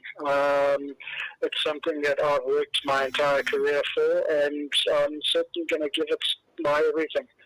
The fact that I am the first male CEO, that's a great honor too. But I'm really going to be giving it my all, and I hope that my experience and what I have to bring to the team is going to enhance netball in South Africa. But as I say, as netball is a team sport, so is leading the federation. I'll be working very closely with the team of Netball South Africa, and I'll be utilising all of their experience and their knowledge. And that to me is vitally important. Where I haven't been involved massively in netball before, I'm going to be utilising the skills of others that have been. That is. In terms of cricket, spinner Usman Tariq says that he's confident Pakistan can bounce back from their heavy defeat to India and secure qualification for the T20 World Cup Super 8. India's 61-run victory means that Pakistan must beat Namibia in Colombo tomorrow to progress. A loss would eliminate them, leaving the door open for Netherlands, who face co-host India. Then Pakistan currently sit third in Group A behind USA on a run rate, and no only victory will keep their campaign alive. In athletics, South African long-distance runner George Kirsch says that his preparations for the Comrades Marathon are firmly on course. This is after claiming victory at the Cape Peninsula Marathon in 2 hours, 15 minutes, 2 seconds against a strong field. His winning time was 5 minutes faster than last year's mark that was set by Benet Siloi of Central Gauteng Athletics. Kirsch says that favorable weather conditions contributed to a positive debut performance in the event. Yeah, it was good. The wind obviously was better than previous years, so it allowed us to run a bit faster. But it was a good race. I felt good. Obviously, I ran alone the whole way, but it was a very good effort, and it was a nice route. So, yeah, I'm very happy with how it played out. I'll have more on other sports in the next hour. Right, perfect. Thanks for that, Chumi. Looking forward to that. Economic news on SAFM. Facts and figures you can count on. Right, with all those numbers is Makwe Masilela from Makwe Fund Managers. Makwe, you've got news. We'll get to Makwe in just a moment. Let me remind you, you can call in, and I certainly welcome first-time callers. Not that I don't want the regulars. I mean, let's get the mix, okay? Between the regulars, which is great, and the first-time caller. But if you are calling for the first time, I need to welcome you on the show. So please announce yourself, whether you're calling in or even sending us a WhatsApp. Do that either way, all right? We'll be good to connect with you. Makwe Masilela with us now. You've got news about BHP interims. Yes, Ashraf, the guys, the world's largest miner, posted a 22% jump in profits, with copper surpassing iron ore as their biggest earnings driver, and this is for the first time. And also, they had to sell their silver business for almost $4.3 billion. That will unlock fresh capital to fund expansion. The realized copper price is up 32%. Iron ore facing price headwinds and concerns over Chinese demand. Cultivation impacted negatively by soft coal prices and cost pressures. Headline earnings per share up 30%, interim dividends up 46%, with revenue up 11%. Ashraf, markets remain unsettled by geopolitical uncertainties, with investors cautious due to the pending US-Iran and also the Ukraine talks this week. UK's unemployment reached the highest since, in 5 years' time. But back home, we did the opposite, as our unemployment rate improved by 0.5% to 31.4% in Q4, the lowest in 5 years, better than expectations of 31.7%, and demand surge at our weekly government bond auctions as investors remain hopeful ahead of the next week's budget, and concerns around AI weighed on market sentiments as traders are eyeing tech firms swelling AI budgets, while also wary of their potential to hurt industries outside the tech sector.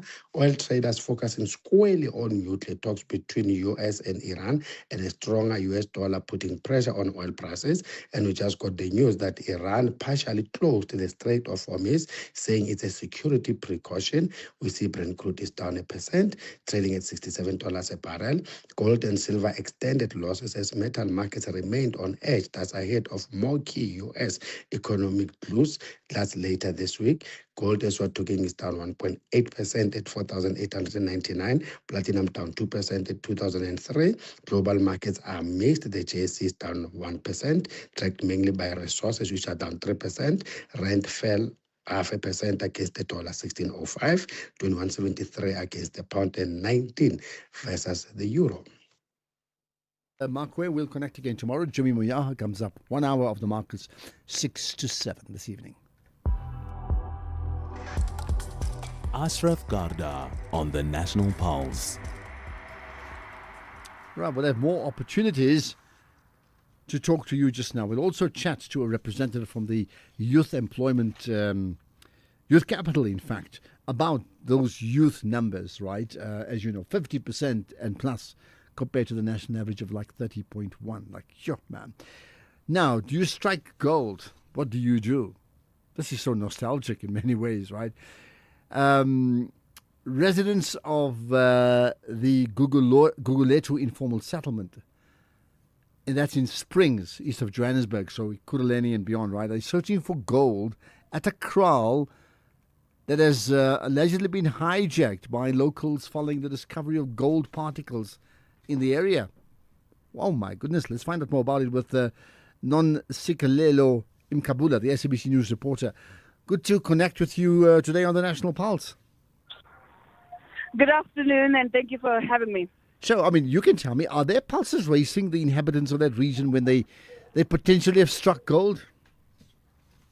Well, one thing I can tell you that these residents, due to unemployment and not having enough opportunities to actually make an income for themselves, they've had to resort to illegal mining. So when we spoke to them of the dangers of what they are doing, they said, unfortunately, with the lack of opportunities, they are forced to resort to doing this. So how they heard about it was that one resident, who's a Sangoma, woke up one day and she said that she had a prophecy, so she went to go dig up. After her success, of which she dug up particles of gold that she was able to sell to the black market for about 5,000 rand, because she said she made plus minus 5,000 rand. Then the whole community erupted and they started digging day and night. And some said that they've been very much successful, and it's been the only source of income that they've had since this year.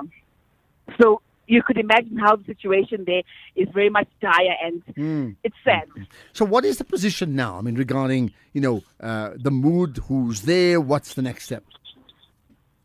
So far, so they started 6 days ago. So right now it's died down a bit.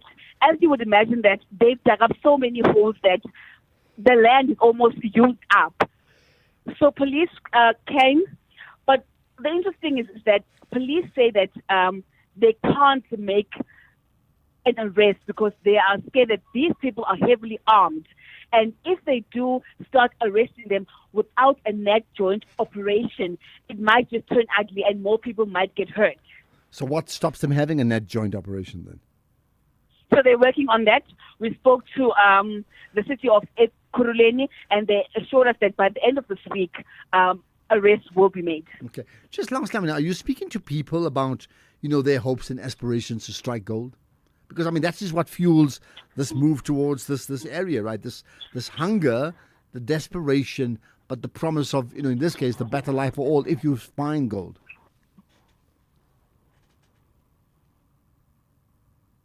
Do we still have you there?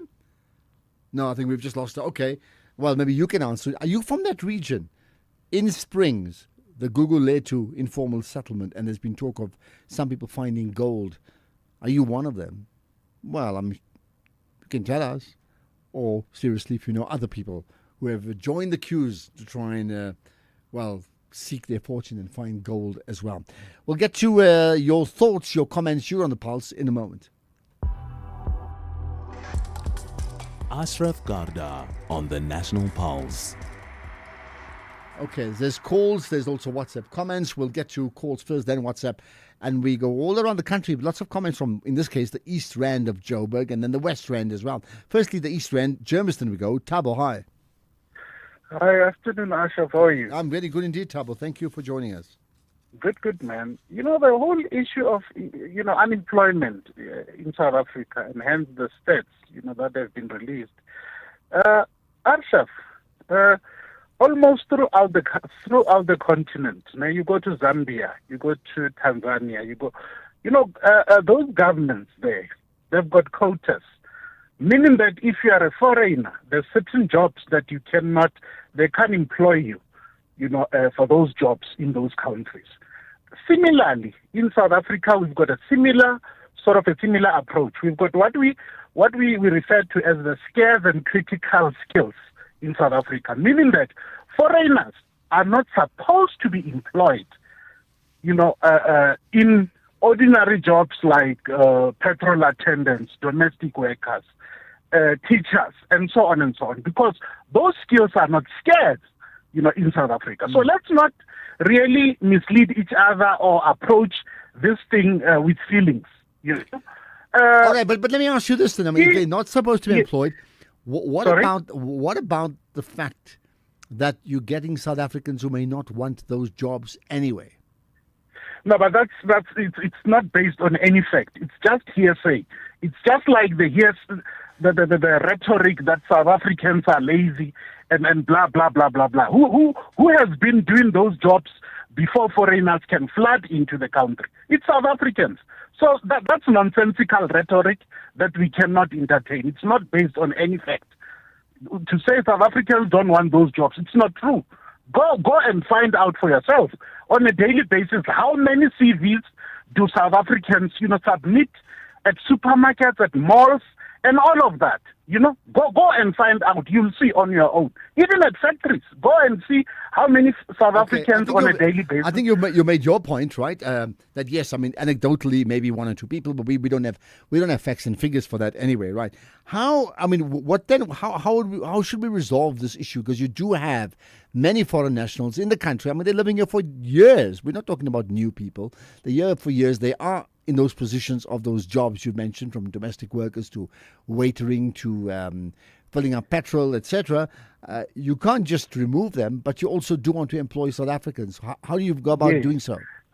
That's a very good question, Ashraf. Remember, we've got different categories of foreigners that are in the country. We've got those that are naturalized, we've got asylum seekers, we've got those that don't have any documentation. They have not applied for anything and are roaming the streets. But if we talk about those that have been naturalized, Ashraf, to a greater extent, yes, the law allows them, to can also apply for non-skilled and critical skills jobs, provided they've been naturalized, and there's other, criteria also that they need to fulfill, naturalized and perhaps having spent more than 5 years after being naturalized. There's those kind of criteria. But the point that I'm making is that there's different categories of foreign nationals in the country. So we cannot just paint them with the same brush. Well, I think that point is a very important thing to remember, the different categories of foreign nationals. Thanks for that, Minister of Labour. I'm just saying that, Dabo in Germiston. Enjoyed the conversation with you, right? Misum Buluko in Randfontein. Hello. So we go to the West Rand now. Hello. Hello, Ashraf. How are you? I'm good indeed. Right. What's your point? Okay. Misumbunuku is my name. Right. Thank you. My point is around the issue of unemployment, Ashraf. In our country, we have plenty of opportunities. It's just we don't want to grab it as South Africa. Let me give you an example about our local municipality. The local municipality, their main primary goal is to generate income for the society around in order for them to get the jobs also in the local. But the municipality is failing. Once we fail on the local base, it's very difficult to go to the district, to go to the region. So, for example, if I can give you an example, we have 5 regions in Gauteng. Out of those 5 regions, you will find no region that can create 1 job out of those regions that we have in Gauteng. Only Gauteng. So that's the primary call. Let me give you an example about I was in another country around Africa. Then I have learned in each region they have their own driving testing station for licenses. Right. So someone from another region, from let's take Pretoria to come to West Rand, it's not allowed to come and license his car this side. He must do where he is. So that brings the economy to that region. So job opportunities being created on that level. So if we can understand how can we establish it from the local base before we can go to the national. Because nationally, that's where now they do the statistics. But in a local base, do we have inventors, people who can come with great ideas? Why can't we have maybe a department that assesses some of the great ideas people have that we can share amongst ourselves? Well, look, we must encourage innovation, and I think yes, it is being encouraged. Whether it's on a scale that's wide enough and deep enough is another conversation. But okay, let's leave it at that. Appreciate your time. Thank you so much. That comment from Randfontein, talking about duplication of services and other things as well. Let's see if I can squeeze in a couple of more voice note comments. Here's one based upon the conversation we had earlier about the National Lottery. Good afternoon, SAFM and to listeners. It's Sylvan Gumda from Durban. Mr. Ashraf, I'd like to ask the Honourable Guest from the Lotto Board to do away with electronic draws and bring the manual draws, the manual process drawback, where we get somebody from the contestants to pick out lucky numbers from the box. This makes the draw more transparent. So basically do it with electronic draws and bring the manual draws back. Thank you. Okay, my sense, based upon the conversation I had with her, is that's exactly what it's going to be. It's a live draw, lots of fanfare. But listen to the podcast, or we'll also tweet it out just now. So if you follow us on Twitter as well as on Facebook, you'll find it. Otherwise, go to the SAFM website. You'll find the podcast under podcast and then the National Pulse. Right, more to come. And it's all from you after this.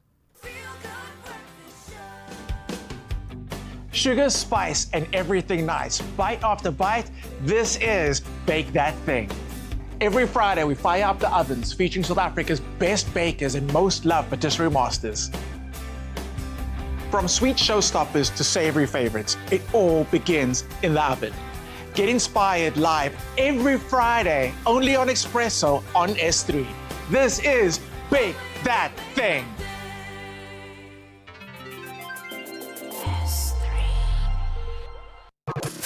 This is Dula Sizwe Simelane on the Morning Brief.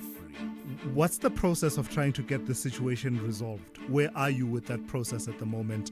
Are you engaging with the university, or what's the plan? No, at this point we're not engaging, but I'm not going to stop. That's what I'm going to say. All right. I'm not going to stop. This is an ugly snake. We shouldn't be scared to speak about it. We owe it to our children that we are not our great-grandmothers. And I didn't even know about this color thing until people came forward. This child comes from a poor background. They were busy evicting this child. She's a colored child. That's Vanessa Leroux, founder of Parents for Equal Education South Africa. Big stories of the day. Hashtag the morning brief. Ashraf Garda on the National Pulse. Right, let's get to further comments about Jesse Jackson. I'm sure you have thoughts on that. And then I touched on it yesterday, the former Pakistani Cricket World Cup captain and leader of Pakistan, Imran Khan. The story is that the one eye has lost 75% or 85% of his sight after being detained, apparently according to them, for him favouring certain deals. The other one is in Pakistan. The other one is that, in fact, he's been the victim of being very outspoken against the leadership and certainly against the USA too, right? Very, very outspoken. He has been. Anyway, he's been imprisoned, and there's been a whole lot of former captains from around the world, cricket captains, calling for the authorities, to be merciful to his cause. I wonder if you have any thoughts on that. Good afternoon, Ashraf. Ashraf, why will we never talk about these political parties? That the only time that you're seeing them running around and crawling around and is the skin missing around is when it's near election time. It is a total disgrace that these people are doing so with us. You know what? I wish General Mkhwanazi could stand for president. That's the only guy that I would ever vote for. That's it? Well, that's why they're not coming to you, because you've already said you're not going to vote for anybody else. They're not wasting their time talking to you. They're moving on to maybe someone like me who may be open to hearing what they have to say. Good day, Ashraf. There's something I did not understand from the guy who was giving us statistics here.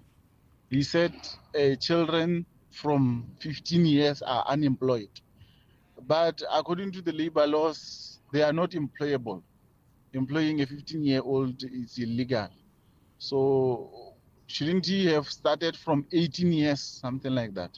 Can we please get clarity there? Yeah, I think, okay, possible. I'm going to just maybe get Keys and Temba just to follow that story up to say, let's get absolute clarity on that. Or whether he just deals with, even if you are working, let's call it illegally, and I'm saying it with inverted commas, they count the numbers. That's their job. But anyway, let's get clarity on that. Afternoon, Ashraf and the listeners. This is Tumelo Molife from Lamontville, Durban. No, I want to comment about Reverend Jesse Jackson. For me, he was the man of honor. He tried his best to fight for many Africans, even here in Africa. So he was the voice of the voiceless. Right point, mate. May his soul rest in peace. Thank you very much. And we're getting a lot like that. Imagine, I mean, he stood for election twice, right? I think it was, and didn't succeed to become the leader, the president of the USA. But just talking about that, you know that we'll be talking to someone who worked with him, right? Tricia Hoffler, CK, CEO of the CK Hoffler firm. We'll talk to Tricia about Reverend Jesse Jackson around 10 to 6. So do not miss that.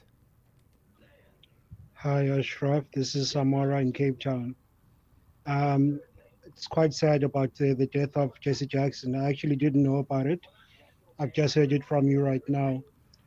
What a lot of people don't realize or might not have heard, Jesse Jackson was with Martin Luther King when he was shot. They were actually on the balcony together. So he got to see the murder of Martin Luther King. There you are. How's that bit of trivia, right? Sure. Hi, Ashraf and lovely South Africans. It's Eddie from Ondasres and your team as well. Yeah, sincere condolences to Reverend Jesse Jackson's family. And this world was blessed. And I don't want to say only the Americans, because his voice, was heard the whole world. And thank you very much for playing one of her speeches. Yeah, and one must also go back and get more of them. Really so inspiring, so inspiring. This is the kind of leaders we need today. Will inspire its own communities, you know. We need this kind of leadership, this kind of voice. And thank you very much.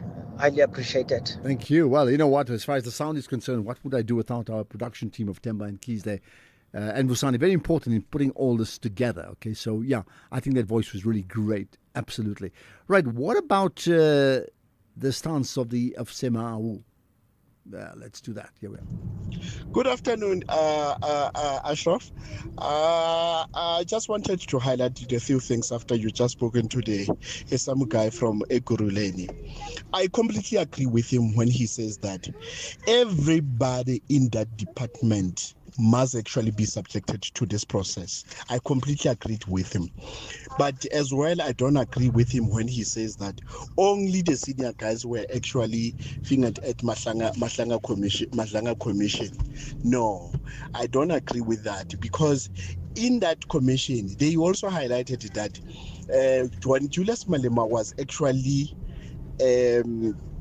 I wouldn't say that he has done that, but most of the things that he has been accused of doing, he has actually been in the company of those constables. Thank you, sir. Okay, got that. I mean, yeah, let's see how that plays out. He's saying get everybody, start at the top, not at the bottom. Good afternoon, Ashraf. I just want to know, is Marumo here in Mahike? The Lotto guys there, they have increased the numbers there, the Lotto numbers, 258. But when I look at the jackpot and everything remains, and you must know that when the numbers increases, chances of you winning becomes a little bit slim. You can't. It's not easy to win with more numbers. They have increased the numbers, but now the thing. The money remains the same. I just want to know why have they increased the numbers there. Okay. Thank you very much. It's Marumo in Mahike. Thank you. I don't know the technicalities of why they've done it, but so you're saying because there's more numbers, what does it mean? More difficult to win? It just shows you I'm being naive. More difficult to win, and therefore you need more money, more rewards. Is that what you're talking about? Right. Think about that. We'll have more to come. So I did mention we'll be chatting to someone who knew Reverend Jesse Jackson, worked with him personally around 10-2. 6, that is. The issue of the unemployment numbers, particularly with South Africa's youth, is an issue we're going to touch on in just a moment, right? And then Transnet, well, they're celebrating 60 years of service. We'll talk about their pipelines and how they're rolling it all out. Are they on the up again?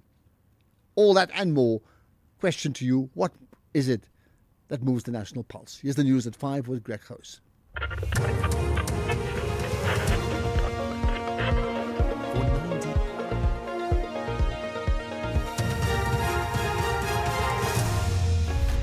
Thank you, Ashraf. Minister announces 1 million foot and mouth vaccines in the latest from the TRC cases inquiry. Good day to you. The Agriculture Minister John Steenhuisen's used the debate on the State of the Nation address in Parliament to announce the arrival of 1 million vaccines to combat foot and mouth disease. Last week, President Cyril Ramaphosa declared the disease a national disaster during his address. Steenhuisen elaborates. Today, I can announce that on Saturday, we'll be receiving a delivery of 1 million vaccines from Biogenesis Bago.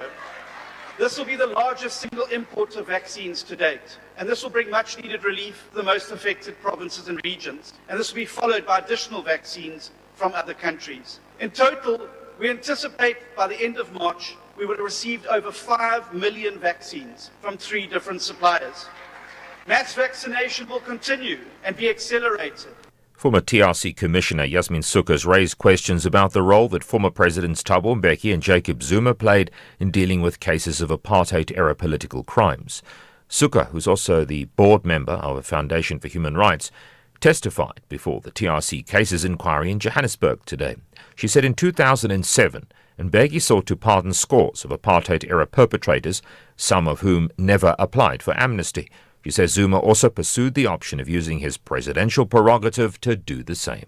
We supported an urgent application to interdict President Mbeki from using the pardons process. And again, we had to argue that the special dispensation that the President was using was again an impermissible rerun of the TRC's amnesty process. And thankfully, I think it was Judge Sariti who granted an interdict and prevented the President from using his presidential pardon discretion. That was, of course, followed in 2009 by Ryan Albert, a member of the Avia Beer, approaching the Concord to overturn the interdict on the political pardons. And interestingly, in this application, he was joined by President Zuma.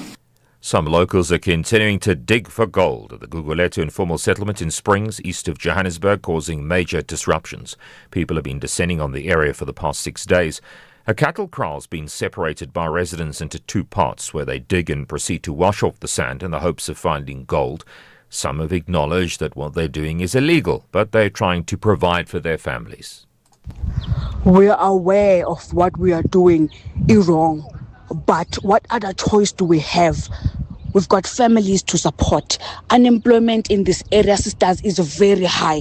Government is promising us things, but not delivering. We've got buyers who are willing to buy what we are digging, and we shall continue supplying for them because this is our only hope out of poverty. Sentencing arguments in the case of convicted child rapist and murderer Amber Lee Hughes have been adjourned to tomorrow in the High Court in Johannesburg. The former preschool teacher was expected to take the stand, but her defence told the court they were unable to consult with her. Last year, she was convicted of raping and murdering her 4-year-old stepdaughter. The little girl was drowned in a bathtub. Presiding Judge Richard Nkabela. It's unfortunate that the defense is not ready to proceed with leading evidence in mitigation, and the request to stand the matter down.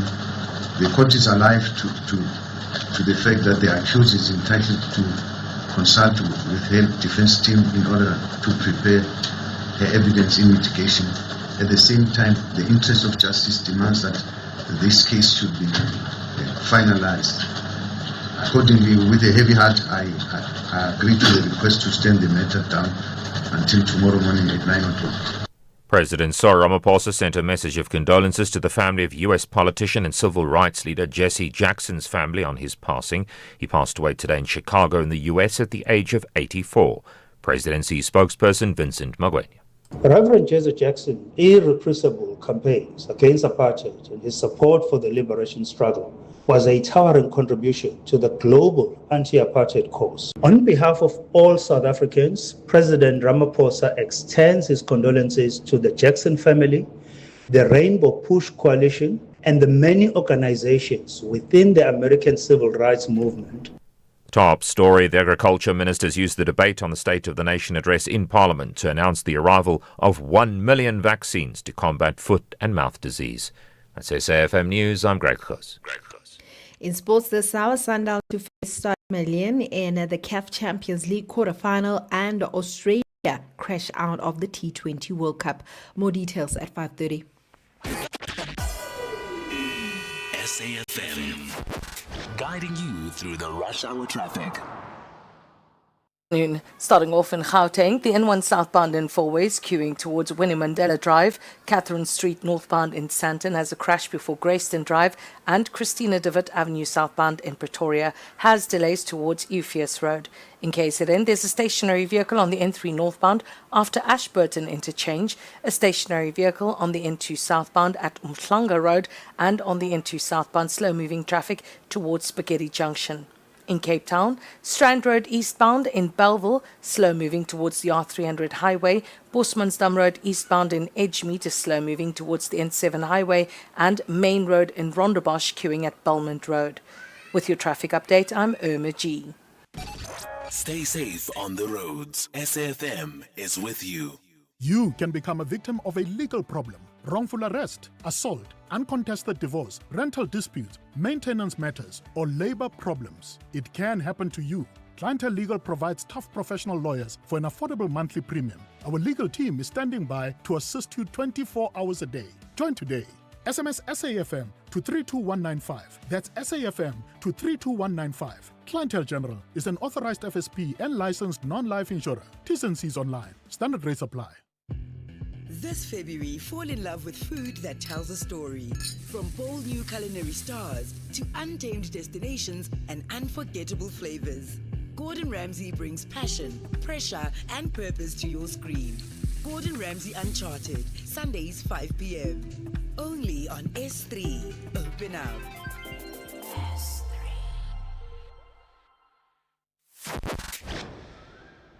As we celebrate 90 years of existence, SAFM takes you back to the voices that shaped a nation. Berea, the home of the four bespectacled Tisson brothers, all of whom work or have worked on the English service, particularly Audio Mix and Radio Today. Watch how the night proceeds towards dawn. And I need a lot of consoling when I started the early program. People couldn't believe that John O'Donnell and B. Reid were chosen for the early morning program, because if ever two announcers used to want to swap a morning shift for an afternoon shift, John and I would do it.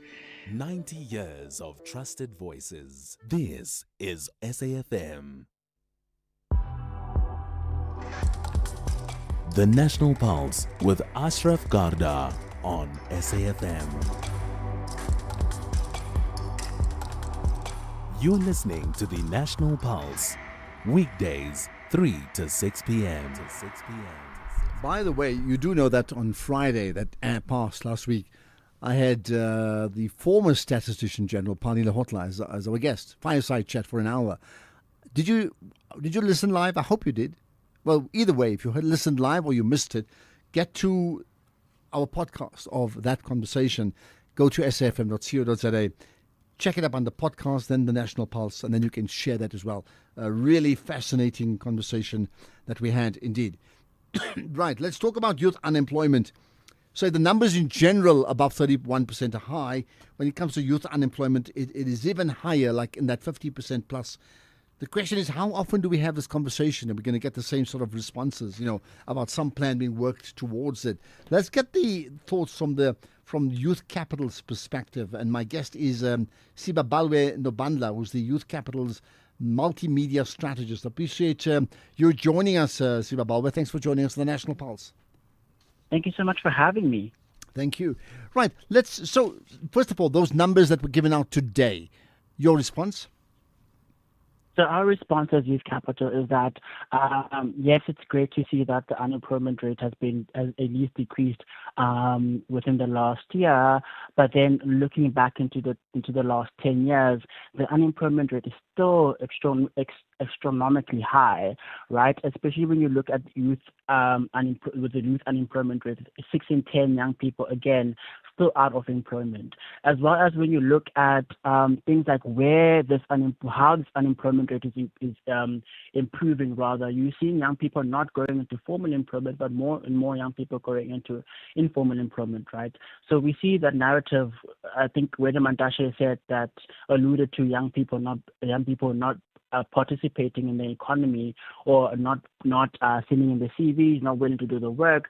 But with the stats, we see that more and more young people are finding it difficult to enter into formal employment, and are now seeking other means of sustenance to make sure that they meet their daily needs. So from our response, it's great to see that the overall unemployment rate is decreasing, but we need more and more support for young people to make sure that they can achieve the goals that they would like to achieve within their lifetime. But I mean, the point is that, there's slight percentage points, well, not even percentage points, a slight shift downwards, but overall the trend, even in the last, decade, is decidedly up. I mean, that's why we can talk about youth unemployment above 50%. It's a frightening number, isn't it? Yes, it is.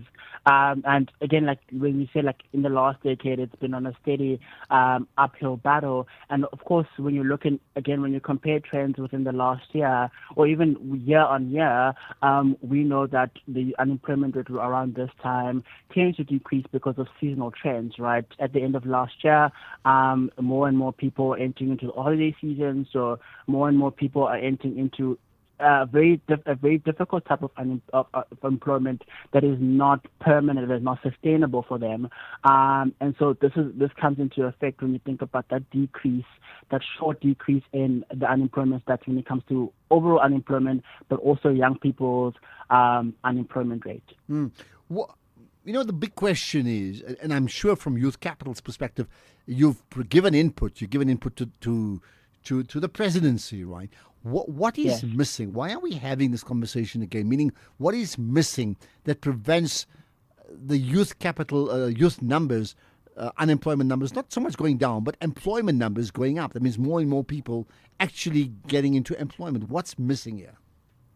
So what's missing is actually seeing, I think from a government perspective, is actually seeing young people or people in general as an investment, right? We've been in an austerity budget for a while now where government more and more, yes, when it comes to SONA, they will boast about, we've employed so many young people. Again, not being clear that they've employed young people in short-term seasonal employment, but again, boasting about so many young people being employed in such programs, and then coming back in the budget and actually decreasing the budget that's allocated towards these programs that young people are supposed to be entering into. So what we're seeing is a lot of talk, but not so much action, and not so much action that leads to sustainable employment or sustainable output. Looking at, again, the young people's experiences with institutions like the NYDA, where I think last week we went to an NYDA event where the president was supposed to be there addressing young people, but instead we got a deputy president. But even in that room, young people were voicing out their experiences, looking, trying, working hard, starting out their businesses, etc., but facing real problems within the community, such as extortion, such as not having funding, such as things that really block them from getting into the formal economy. And then when the State of Nation address comes out, it's more so it's not an acknowledgement of the problems that young people are facing, acknowledgement of the problems that people are facing, and actually bringing up solutions that will address that, but more so saying making very vague promises to young people that are not time bound, and are not talking about the numbers, and are not talking about increased investment in young people. Okay. So that's the problem we have here in South Africa, is that we are not seeing government investing in us as a people. When you say government's not investing, they may argue differently. So we are investing. Every SONA, every other conversation we have, we talk about the importance of youth. When we talk about invest, therefore, what is it that they need to be doing under that broad stroke of investing? That means, what is the specific action they need to be taking that they're not doing right now? So when you're talking investment, for example, like again, when they talk about employment and young people, more and more young people being employed, they specifically are talking about a type of employment, right? A short-term employment, because they're investing in public employment programs. And yes, those public employment programs are supposed to act as a step up for young people into long-term employment. But what we've seen in the last 5 years is that they will boast about it in the SONA, but then come back in the budget and allocate less and less money to these programs that are sustaining whole economies in rural areas, in townships, etc. But also what we're seeing is that what we're saying as Youth Capital is that these programs need to be continually funded, but also extended to make sure that they actually lead to pathways for young people to obtain permanent employment or permanent opportunities, right? But also looking again at the actual numbers when come budget. We don't need a young Cyril Ramaphosa to say that he's investing so much in infrastructure. We need him to line up and say, this is how this investment will work. This is the time period in which it will happen. This is how young people can participate in this program. This is how young people will obtain jobs, so that we know that this is how we hold you accountable for your promises. Right now, we have very vague promises, again, like I said, and come budget time, we do not get the actual funds that are needed to be allocated towards making sure that young people are living in a sustainable economy. What is Youth Capital specifically doing to try and either dropping the unemployment rate or to raising the employment rate? So we sit at an advocacy. We are an advocacy project, right?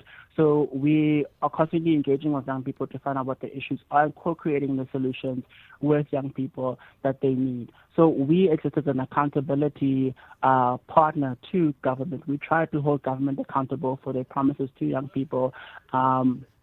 But also making sure that young people can actively participate, arguing that young people should be allowed to participate in whatever form of investment the government is pursuing. Young people should be at the forefront. Young people should be should be the first thing that you think about when you think about implementing programs, when you think about investing in healthcare, when you think about investing in infrastructure. Lay out the ground for young people to be there. So as Youth Capital, this is the role that we try to play. We try to be a mouthpiece in making sure that young people can actually enter into those rooms and advocate for themselves, but also are actually heard by government officials when it comes to such pressing issues where they don't invite young people into the room.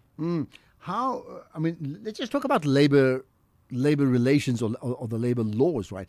The critics say that our labor laws are so stringent, including minimum wage, that in fact it disregards the reality, and therefore to implement minimum wage disregards the reality of not enough companies that can actually afford to pay you the minimum wage, and therefore they don't employ you, versus the other reality is far too many people are unemployed and they will grab at anything to get a foot in the door, which is what that would do. What are your thoughts on that? So our thoughts as Youth Capital on this is that there is a need for, that short-term small businesses are facing a real crisis out there where at least with the numbers that are coming out around small businesses is that when you start a small business within the first year, you're most likely to fail. And it's a lot more nuanced than just, making sure that you pay or making sure that you have employees in a business, right? Businesses are complaining about a whole list of things around regulation and it not being easy for them to work within the South African economy. So I think that on one side, there needs to be less red tape for small businesses to at least, or young people to engage in small business making so that they can achieve their goals. But on the other side as well, it's important to realize the reality of South Africa, right? We live in a very unequal society where it is very dangerous to advocate for or to at least advocate for people to not be paid what they need to be paid. We need to talk about dignified employment and not just any type of employment that exists out there. Young people need employment that will enable them to uplift their families out of the poverty that they're in and into new economic classes to close the gap between the rich and those who are unfortunate. Okay, that's where we're going to leave it. Lots to consider coming out of all of that. Siba Balwe Nobandla, who is the multimedia strategist at Youth Capital, thank you so much for your insights and hope we all get it right one day soon. This February, fall in love with the shows that bring us together on Saturday nights. First, sparks, surprises, and second chances at romance. Farmer Wants a Wife US, where real love grows in the most unexpected places. Saturday at 8:30 p.m. And before the love story begins, the stage lights up with pure talent and big league dreams. America's Got Talent Fantasy League. The world's best acts battling for the ultimate bragging rights. Saturday at 7:30 p.m. 2 shows, one unforgettable Saturday. Only on S3. Open up. SAFM, in collaboration with the Center for Social Justice at Stellenbosch University, invites you to attend the 7th Annual Social Justice Lecture in commemoration of the World Day of Social Justice on the 20th of February 2026. The 2026 Social Justice Lecture will be delivered by the Right Honourable Baroness Valerie Amos, LGCHPC, Master of University College Oxford, and former Director of SOAS, the University of London, under the theme Illusions of Stability, delivering social justice in a period of polarization and global instability. The lecture will take place at the Baxter Theatre in Rondebosch, Cape Town from 5 p.m. Get your free tickets from Quicket.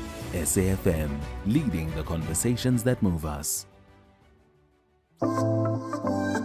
Wherever you are in the world, SAFM 104 to 107 is accessible. We're also streaming live on Facebook, X, and YouTube at SAFM Radio. We acknowledge and appreciate everyone tuning in and watching our streams. Stay with SAFM 104 to 107 as we bring you Commission Live, breaking stories, and thought-provoking lectures. SAFM, leading the conversations that move us. As we celebrate 90 years of existence, SAFM takes you back to the voices that shaped a nation. Now leave the SABC and see the tower block lit up, 27 stories of light. Move from Auckland Park into the shadow of the Hillbrow Post Office Tower.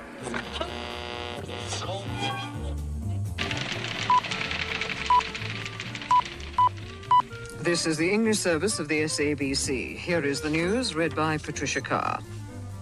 A member of the Planning Committee of the President's Council, Mr. Nick Tuernicht, has been appointed chairman of the Council's Community Relations Community. 90 years of trusted voices. This is SAFM.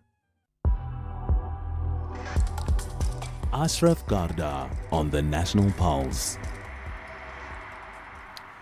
Right, we'll connect in a moment to the Chief Executive for Transnet Pipelines, but there's some more comments from you. Let's pick it up. Good afternoon, Ashraf. It's Khomotso here in Christiana in North. In terms of it growing 0.5%, I can say yes, but now it doesn't give us a reason to celebrate. Why? Because of our GDP rate and because of our repo rate, and we should check how it grows. And again, developmentally, even I believe the data release of the production data, we don't manufacture much. Our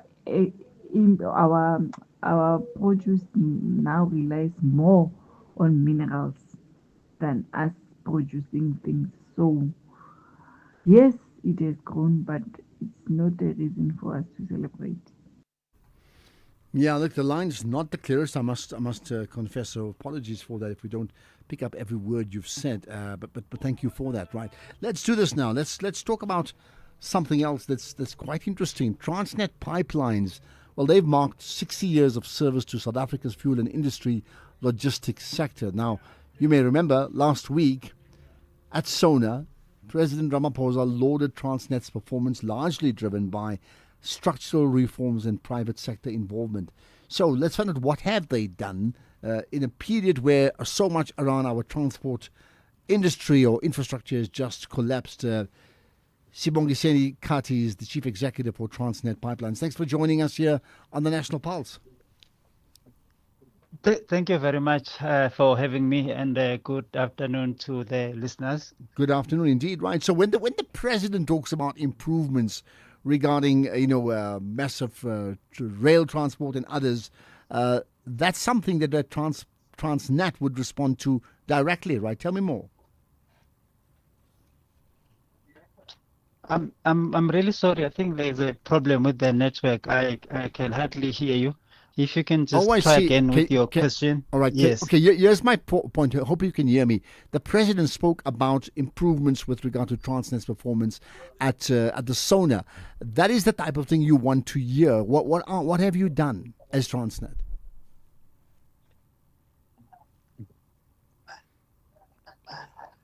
I think we are struggling to connect with our guests. Can you hear me now? Yeah. Yes, can you try now? All right, I was saying to you, okay, maybe just let me ask you this. Transnet celebrating 60 years. Talk about the improvements that Transnet Pipelines have made in your industry. No, thank you very much. I think we are very excited as a Transnet Pipeline. We've celebrated 60 years doing what we love the most, which is serving the petroleum industry. We started in 1965. Only transporting diesel, jet, and petrol into Gauteng. We started with about 500 kilometers of pipeline. We have now expanded to about 3,800 kilometers of our network. We're not only just doing liquid petroleum, we're now doing the gas to the KZN market. So we were really honoring our legacy of the past 60 years, but also confirming that we are still here as the transporter of choice, which we transport safely and reliably our petroleum product, and confirming that we'll be there in the next 60 years doing what we love the most to serve this country in supplying infrastructure for petroleum products. I mean, give me a sense of how, when you do your job in supplying petroleum, how that impacts the country for good. I think we have been supplying the inland market. We're supplying almost most of the jet that is going into the OR Tambo International Airport via our direct line that come from Natref. And also we've been supplying all the product primarily from the coast into the inland for the past 60 years. So we've been basically keeping Gauteng particularly and the rest of the inland wet. And this has been our motto for the past 60 years. And we've been glad that we've been actually fulfilling. And we're grateful to our customers who have trusted us for so many years, and also our employees that have been a pillar of our strength in terms of us being able to achieve what we have done. And we're grateful to the present employees and also to the past employees that have seen us grow to the stature of the organization. And what's the big plans going forward? I think you are aware that we are transitioning as an industry from fossil fuel based petroleum product to more cleaner energy. So we are looking forward to grow our industry to transition.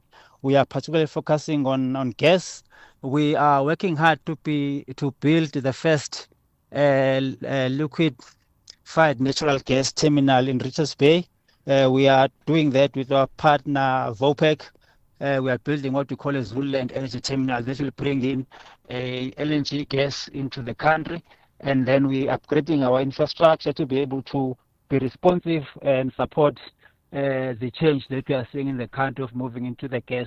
We're also looking at other opportunities to provide more storage in the country. I think you might be aware that we have stopped refining mostly in this country, so we're relying on imports, and there's a challenge in terms of security of supply. So we are focusing on providing more infrastructure in that area. But we think that most of these projects, as much as we want to do, we are looking at opportunities of doing them with some of the partners that we can find within the industry. We're also looking around opportunities within hydrogen, where we can also play a role. So there's really exciting things ahead that we are looking forward to be able to do. Okay, thanks. Well, I hope you get it all right. Sibongiseni Kati, the Chief Executive for Transnet Pipeline, celebrating now 60 years of service. Reaction, if you like, about Transnet Pipelines or the overall Transnet Holdings Company, feel free to do just that. 5:30, here's the news headlines with Greg. Quick look at the headlines. The acting police minister told the National Assembly that soldiers will also be deployed to parts of the Eastern Cape along with the Western Cape and Gauteng. The Agriculture Ministers announced the arrival of 1 million vaccines to combat foot and mouth disease. And US President Donald Trump spoke on the passing of civil rights leader Jesse Jackson, calling him a good man with lots of personality, grit and street smarts. There's a full update at 6 o'clock. SAFM, guiding you through the rush hour traffic. Good afternoon. Starting off in Gauteng, the N1 southbound has a crash at Winnie Mandela Drive. Rivonia Road northbound in Morningside has a crash near South Road, and Catherine Street northbound in Sandton, a crash before Grayston Drive. In KZN, Umgeni Road westbound is slow moving through Springfield Park. There's a stationary vehicle in the travel lane on the N3 southbound after Paradise Valley East, and a stationary vehicle on the N2 southbound at Umhlanga Road. In Cape Town, the M7 southbound in Mitchell's Plain is slow moving towards the R300 highway. Jan Smuts Drive eastbound in Pinelands has a crash just before Forest Drive that's causing delays, and Main Road eastbound slow moving through Fishhook. With your traffic update, I'm Irma G. This is SAFM Sports with Tuming Khapele. Right, Jimmy, you've had a huge focus certainly on the World Cup, but also what about Mamelodi Sundowns? Yes, Mamelodi Sundowns have been drawn against newcomers Stade Malien in the CAF Champions League quarterfinals. The Brazilians will be home in the first leg of the quarterfinals and then play the second leg in Mali. Should Downs win, they will come up against the winner between Esperance and Al Ahly in the semifinals. And then in terms of the semis, should Sundowns advance, they will travel to ES Tunis or Cairo, first followed by a return leg at home. Meanwhile, Marumo Gallants have announced a temporary change of home venue from Dr. Petrus Molemela Stadium in Bloemfontein to Lucas Moripe Stadium in Atteridgeville. This follows ongoing pitch and infrastructure maintenance at the Dr. Petrus Molemela Stadium after the venue did not meet required standards during a Premier Soccer League inspection. Marumo Gallants have reassured supporters that the move is temporary and that the club is not relocating permanently. Now, all matches will return to Bloemfontein once maintenance work is completed and the stadium is approved for use. Elsewhere, Banyana coach Desiree Ellis says that the team's ongoing alignment camp has been crucial in helping the technical team shape their squads for the COSAFA Women's Championship and the upcoming Africa Cup of Nations. South Africa begin their COSAFA campaign tomorrow against Malawi at the Old Peter Mokaba Stadium. It's an alignment camp to prepare for COSAFA, but the bigger picture is obviously to prepare for the WAFCON. So we're using this also to select because there isn't time in between. And, we started early with this alignment camp, and it's a good opportunity for us to be here in Limpopo like right now, just to continue with our preparations. We started a while ago, just to continue with our preparations. In terms of cricket, New Zealand have qualified for the next stage of the T20 World Cup after beating Canada by 8 wickets today. Chasing 174 runs to win, New Zealand comfortably reached 176 for 2 with nearly 5 overs remaining. Glenn Phillips led the charge with an unbeaten 76, while Rasheen Ravindra supported him with 59 not out. The victory means that New Zealand move into the Super 8s from Group D, joining South Africa and other teams. The result also knocks out Afghanistan, who were semi-finalists in 2024. Zimbabwe have also made it to the Super 8 stage without playing a match against Ireland. The contest was off due to rain, with both teams getting a point each. On the other hand, it means that Australia have crashed out of the global tournament, and Pakistan are still in the race, but their qualification now depends on their final group match against Namibia. If Pakistan manage to win that game, they will join the other teams in the Super 8. And Proteas T20 specialist consultant Albie Morkel says that he's happy that they did advance to the next stage. A very tough group. That game against Afghanistan still gives me nightmares. It could have gone any way. So, I guess the first box is ticked, getting through to the next stage. To me, the World Cup starts now. Every game will be a tough game. Luckily we'll be in Ahmedabad again, where we sort of used to the conditions now. So let's see. In athletics, South Africa's Gerda Steyn says that she can't win them all after finishing second at the Paris 21-kilometer over the weekend. Steyn clocked 80 minutes and 14 seconds, coming in behind Lesotho's Neheng Katala. The race forms part of the preparations for the upcoming Two Oceans Marathon, and despite admitting that she was devastated not to better last year's time, Steyn insists that the silver medal will serve as motivation to stay focused and work harder ahead of her next big challenge. In boxing, two boxing legends, Mike Tyson and Floyd Mayweather, are set to face each other in an exhibition fight on the 25th of April in Congo.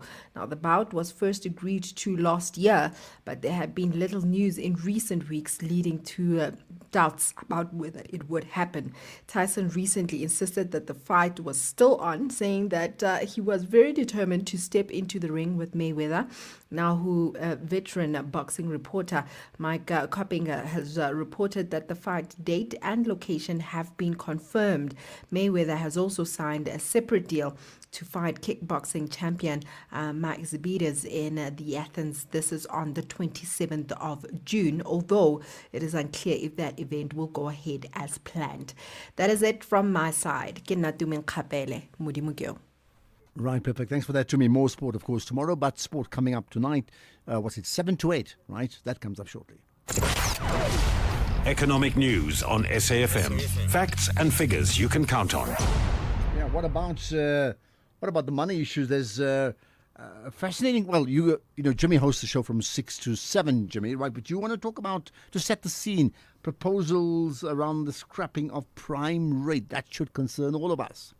Good afternoon, Ashraf. Good afternoon to the listeners. It certainly should, especially given that the prime lending rate in many cases is the reference rate at which banks provide credit towards South Africans. So the South African Reserve Bank has been mulling over this for quite some time, and they have put together a proposal that would effectively scrap it as we know it. We would only use one reference rate, that is the South African Reserve Bank policy rate. The SPR would effectively be there to replace what we currently know as the repo rate, and banks would then reference that in all contracts going forward. So it would provide a lot more transparency. It would clear up a lot of confusion. We're going to get into that conversation, and we're going to get into that conversation with the South African Reserve Bank themselves. I had the privilege of attending a SARB breakfast towards the latter end of last year, and I asked this question to the SARB governor and deputy governors as well. So I'm particularly interested to see what this particular proposal from the Reserve Bank will look like, and how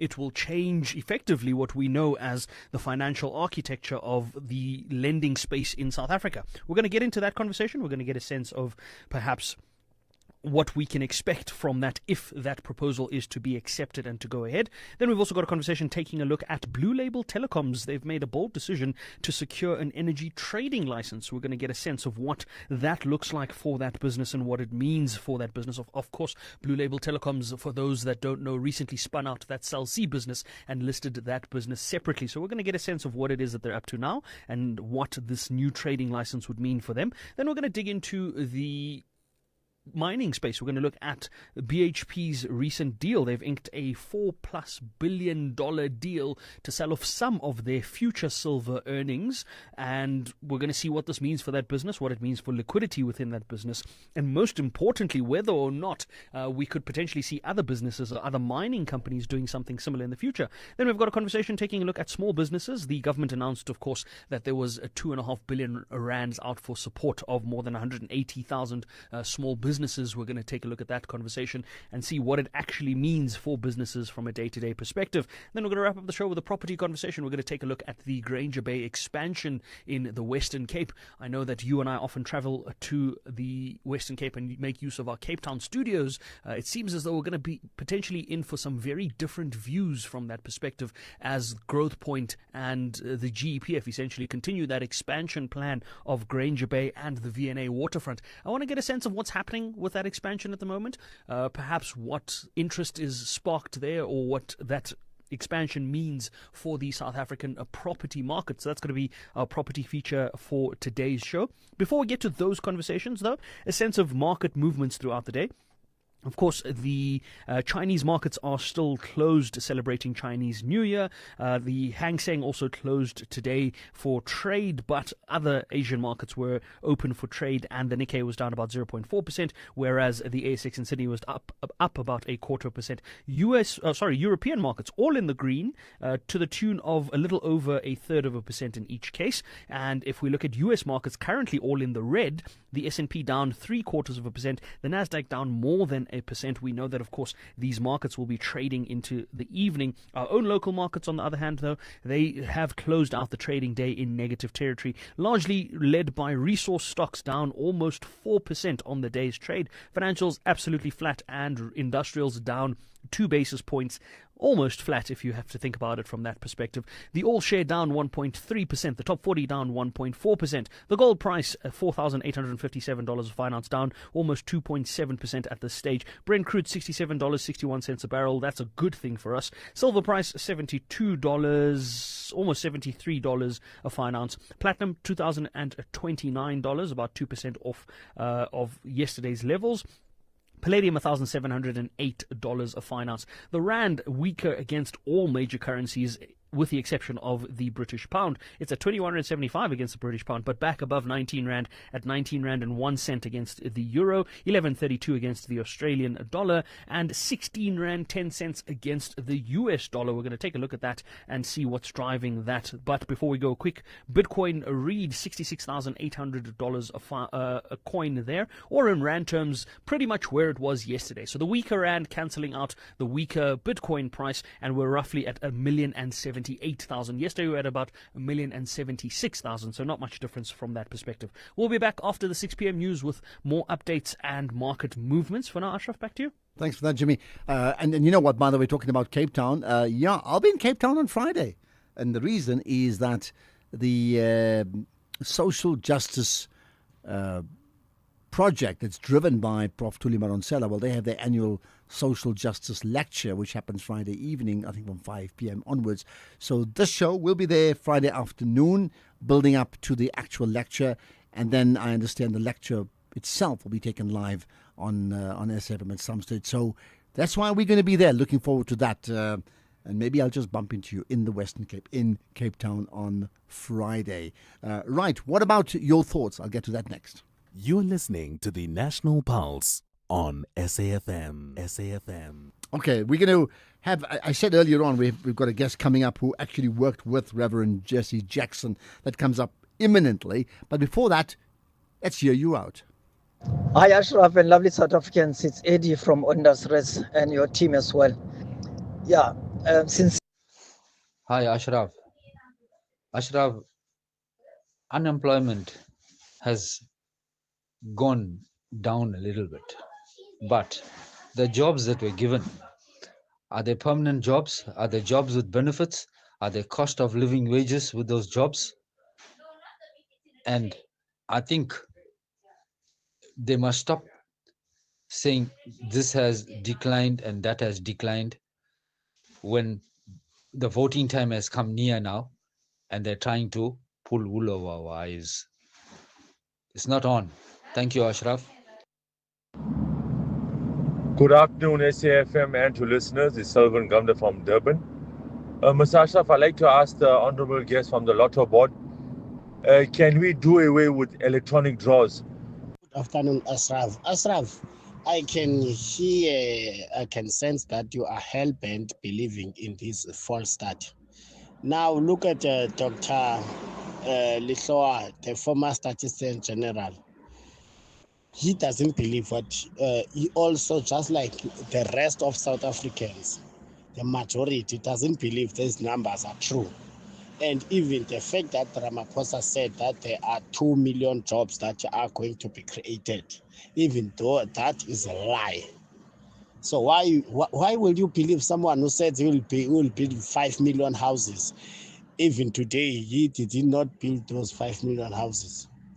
So these statistics are lying. Instead of job created, jobs have been lost. I can take you now to Labour Department and see the long queues of people who have lost jobs who are there to collect UIF. Good evening to Ashraf and the listeners. My opinion on the unemployment rates, I would like to just say that I feel like the numbers are flawed. Not discouraging or discrediting the fact that there is high unemployment in the country. I'm just saying if the counts were done properly, as in like the guys with car washes, chicken dust and everything else were to be documented, then those guys would be considered employed. If unemployment rate was based on income or turnover that people make on a monthly basis, I'm thinking the numbers would drastically change. Because remember, there are ladies that sell fed cakes that cost 2 rand each and they make a turnover of maybe 3,000 rand a day.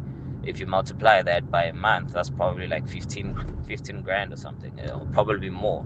So yeah, they do make this money. It's just a matter of how the unemployment rate is done, because everybody says they're unemployed even if they make side businesses.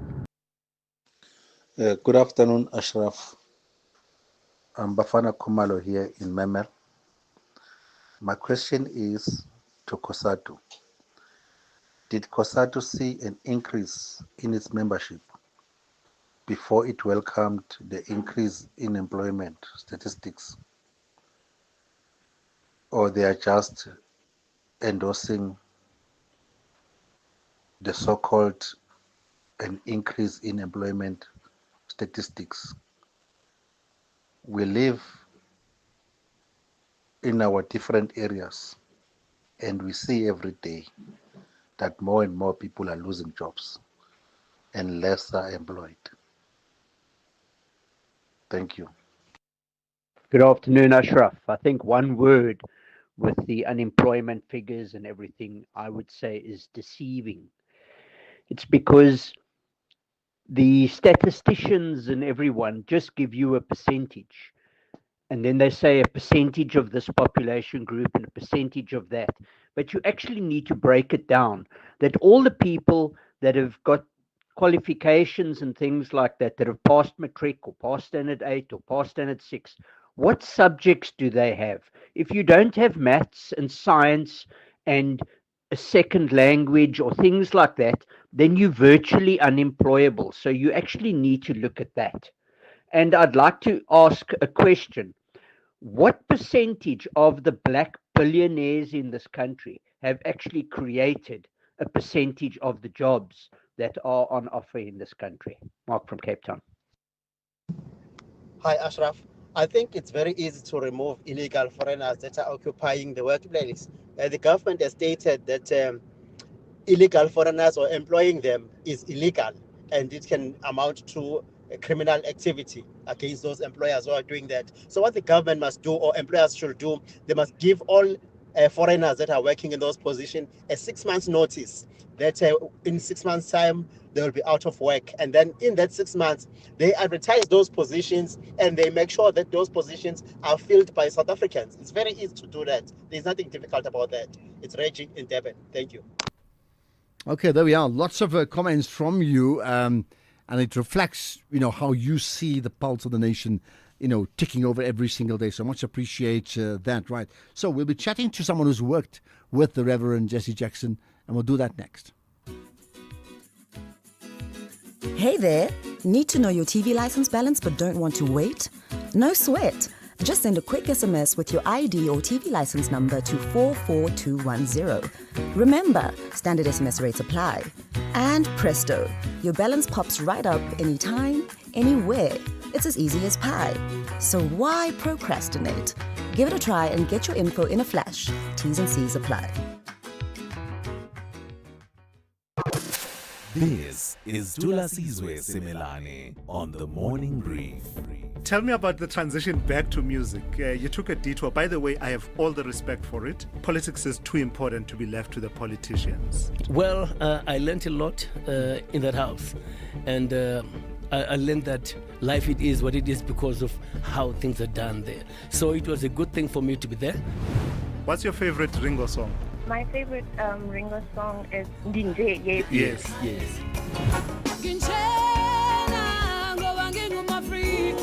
Which song serenades and speaks to your heart?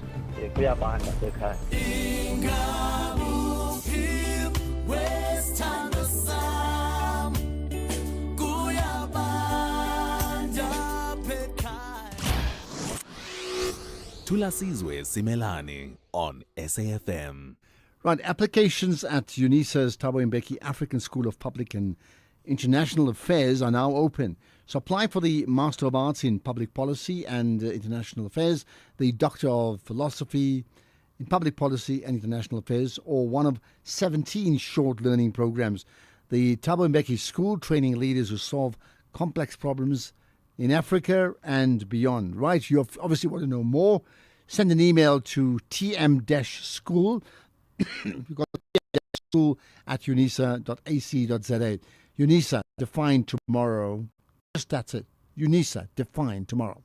The National Pulse, weekdays, 3 to 6 p.m. Okay, let's. So we've been talking about the Reverend Jesse Jackson, and predictably, not just because of his status in America, but of course he's had a close relationship with South Africa for many, many years. Now, he's passed on. We've touched on that. But let's pick out a few things about him. A time to reflect on who he is and I suppose how their working relationship intertwined with other struggle issues. With me is Tricia Hoffler, CK, who's a U.S. attorney, prominent one at that, and the CEO of the CK Hoffler firm. And as a result of that, she served as legal counsel to the Reverend Jesse Jackson, as well as the Rainbow Push Coalition for over 3 decades. So with me then, from the USA, from Dallas, in fact, is a case of good morning, but a sad day, really, to reflect on for Tricia Hoffler. Appreciate your time. Thanks for joining us. Well, it's thank you so much for having me. It is a sad day. It's a sad time. The world has lost a global leader, an icon. And we, of course, here have lost one too. I began representing Reverend Jackson 38 years ago, so almost 4 decades. I was in private practice, and it's just continued for almost 4 decades. So it's very, very sad for us here today. This is a sad time in our history, but we are grateful that we were able to live amongst such a legend. And the words can't express the impact that he had, not just on the civil rights movement and human rights issues and the labor movement and financial movements in the United States, but globally. And because of his unbelievable efforts throughout our society, our communities here in the United States, you know, the country is different. The country will be different. But there are many that stand on his shoulders, me included. And today is truly a day of mourning, but it's also a day of celebration of a great life, of a great man, of a great leader. So the way that we mourn, yes, we feel hurt, we feel sad. How could I not feel sad? My entire legal career, I represented Reverend Jesse Jackson and his organizations. I am now chair of the board of the Rainbow Push Coalition. And so it's a sad moment, but we also must reflect on the incredible efforts and celebrate his life, because this world would be different but for his efforts. Yeah. Let's talk about that. You use the word legend maybe more than once. Now, you know, often people use it, and sometimes people use it very, very loosely and maybe undeservedly so. Why do you call him a legend? Well, for over 6 decades, Reverend Jackson fought for the people, for the least of these, for the voiceless, for the forgotten, for the downtrodden. And in Frantz Fanon's book, Les Damnés de la Terre, the wretched of the earth, he fought for all of those people, for rights, for human rights, for civil rights. That's what makes him a legend, because he was fighting when others had given up the fight. As we know, he was one of the chosen few of Dr. King. And he started working with the movement when he was a student. And so when I say legend, it's because of the impact that he's had. You know, when you reach legendary status, it's not because you do a lot of things, it's the impact that you've had. And he brought so many people with him, not just domestically in the United States, but globally. And what sort of impact has he had? One thing is being the activist, but then how do you measure his impact? Well, let's just take any topic, voting rights. He changed the trajectory of how Americans vote by, when he ran for president in 1984 and 1987, insisting and putting in place measures so that there could be a more level playing field. Now, we know that voting rights have eroded, certainly with this administration in the U.S., but Reverend Jackson was one of the architects of how the Voting Rights Act, of the Civil Rights Act, how to give U.S. citizens greater voting rights, greater civil rights. You can look at issues such as prison reform. Reverend Jackson had a prison ministry. You can look at the labor movement in the U.S. He was at the core of the labor movement at the U.S., not just in the U.S., but also globally. So you can pick a topic and I can tell you how he impacted that, if it had anything to do with civil rights, human rights, dignity of human beings, dignity of the downtrodden, dignity of people who other people have forgotten. So that's his impact. Yeah, which means he effectively was able to change lives for the better. Absolutely. Yeah. And he broke through glass ceilings. He broke down the barriers of Silicon Valley to ensure there was greater diversity in those companies in Silicon Valley, not just represented in the companies, but in the boardrooms as well. So his impact in corporate America, bringing about change, holding companies accountable that were discriminated against people who were different, that is also something that we can attribute to his legacy. So much that he did. Even the struggles. Oh, I'm sorry. No, I'm it's fine. sorry. I was saying, you mentioned he attempted to become the president of the USA twice and then did not succeed. Why do you think he did not succeed? Timing. It was the timing. 1984, 1988, the country was not prepared to elect an African-American president. He paved the way, I would dare say, for there to be a President Barack Obama. And so it just was that time in our history. They just weren't ready. But he won many states. He won many fights. And it was indicative of the fact that he could win. Someone could win, and someone eventually, an African-American, did win. Several, years later, of course. And what would you say would be, for him, the one that got away, outside not becoming the president? Because you've mentioned that already. The one that got away, he accomplished almost everything else. Remember, and for you all in South Africa, Jesse Jackson was there fighting with many others, the apartheid regime by getting the U.S. companies positioned and protesting against those companies that did business with the racist South African government. It was people like Reverend Jackson who was on the front lines of that movement. Nelson Mandela knew him well. So you see, and not just Nelson Mandela, other leaders in South Africa. So he brought the fight where it needed to be in the U.S. to get those companies to stop doing business with the apartheid regime. He was on the forefront of that with people, of course, like Randall Robinson and others. But it was Reverend Jackson's voice, lending his voice to struggles internationally. When many countries were decolonizing on the continent, Reverend Jackson was there with many of the people who ultimately became head of state in solidarity, standing with that struggle. So his reach was very, very far. He was able to get people out of jail around the world because he had credibility that maybe the U.S. government didn't have. Well, interesting is with credibility. So if he's passed on today, but obviously he's been out of active life for a long time now. But assuming he was this young upstart politician involved in American politics today, what position would he take and how would he be perceived now if he were trying to do what he did, all those years ago? Well, first of all, Reverend's voice and his impact was still felt. He physically, because of his infirmity, couldn't do things over the past couple of years. But when I tell you, up until fairly recently, the past year, he was quite active, trying to lend his voice despite his malady, because he understood the need for the struggle. So if I look at the young leaders today, if I understand your question, you're saying are you saying if Jesse Jackson were young today, what would he be doing? Yeah. Is that what you're saying? Yeah. Oh, he would be challenging, I believe, this administration and other administrations who are trying to get rid of diversity and inclusion, who have gotten rid of diversity and inclusion, and who are trying to impose a regime, really, or a system that he might believe was oppressive. So if he were his young self today, he would be fighting, he would be protesting, peaceful protests, nonviolent protests, because that is his signature. Not violence, nonviolence. Okay. And because he had such reach, I think he would have been eminently successful, and also galvanizing the support of not just the religious community, because we have to remember he was Reverend Jesse Louis Jackson Sr., but also the political entities. He probably would have been able to bridge the gap more because, the Democrats in the past presidential election, failed miserably. Let's just put it where it is. That's what it is.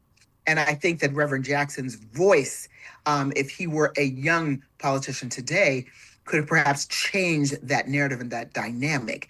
He did make some inroads, but again, because of his it wasn't just age, but it was really his malady that he was not in his mind just physically, he was not able to do some of the things that he wanted to do. You know, you have to be able to walk sometimes. Even if you're in a wheelchair, you have to be in a position to protest. And he was no longer able to Yeah, do that. absolutely. But when he was, even a year ago, whenever he was up to it, he was always there. Okay. Fall down, he got back up and he protested, which tells us all that there's more work that we need to do. If he, with all of the physical constraints he had and medical issues, was still lending his voice to change, to protecting the least of these, we today can do better, Well, certainly. you know what? I mean, his time was up today. Our time is up now, unfortunately. But your last point about activism opens the window for me to say, reach out to you and have further conversations about other things in the USA, in the world, in South Africa as well. And we need to do that sometime soon. So much appreciate your time. It's been fascinating talking to you, Tricia Hoffler, known as CK, of the CK Hoffler firm. Much appreciate your time here on the day of the passing of Reverend Jesse Jackson. Thank you for your time. Let's get the news now. It's just gone 6 o'clock. Here's Greg.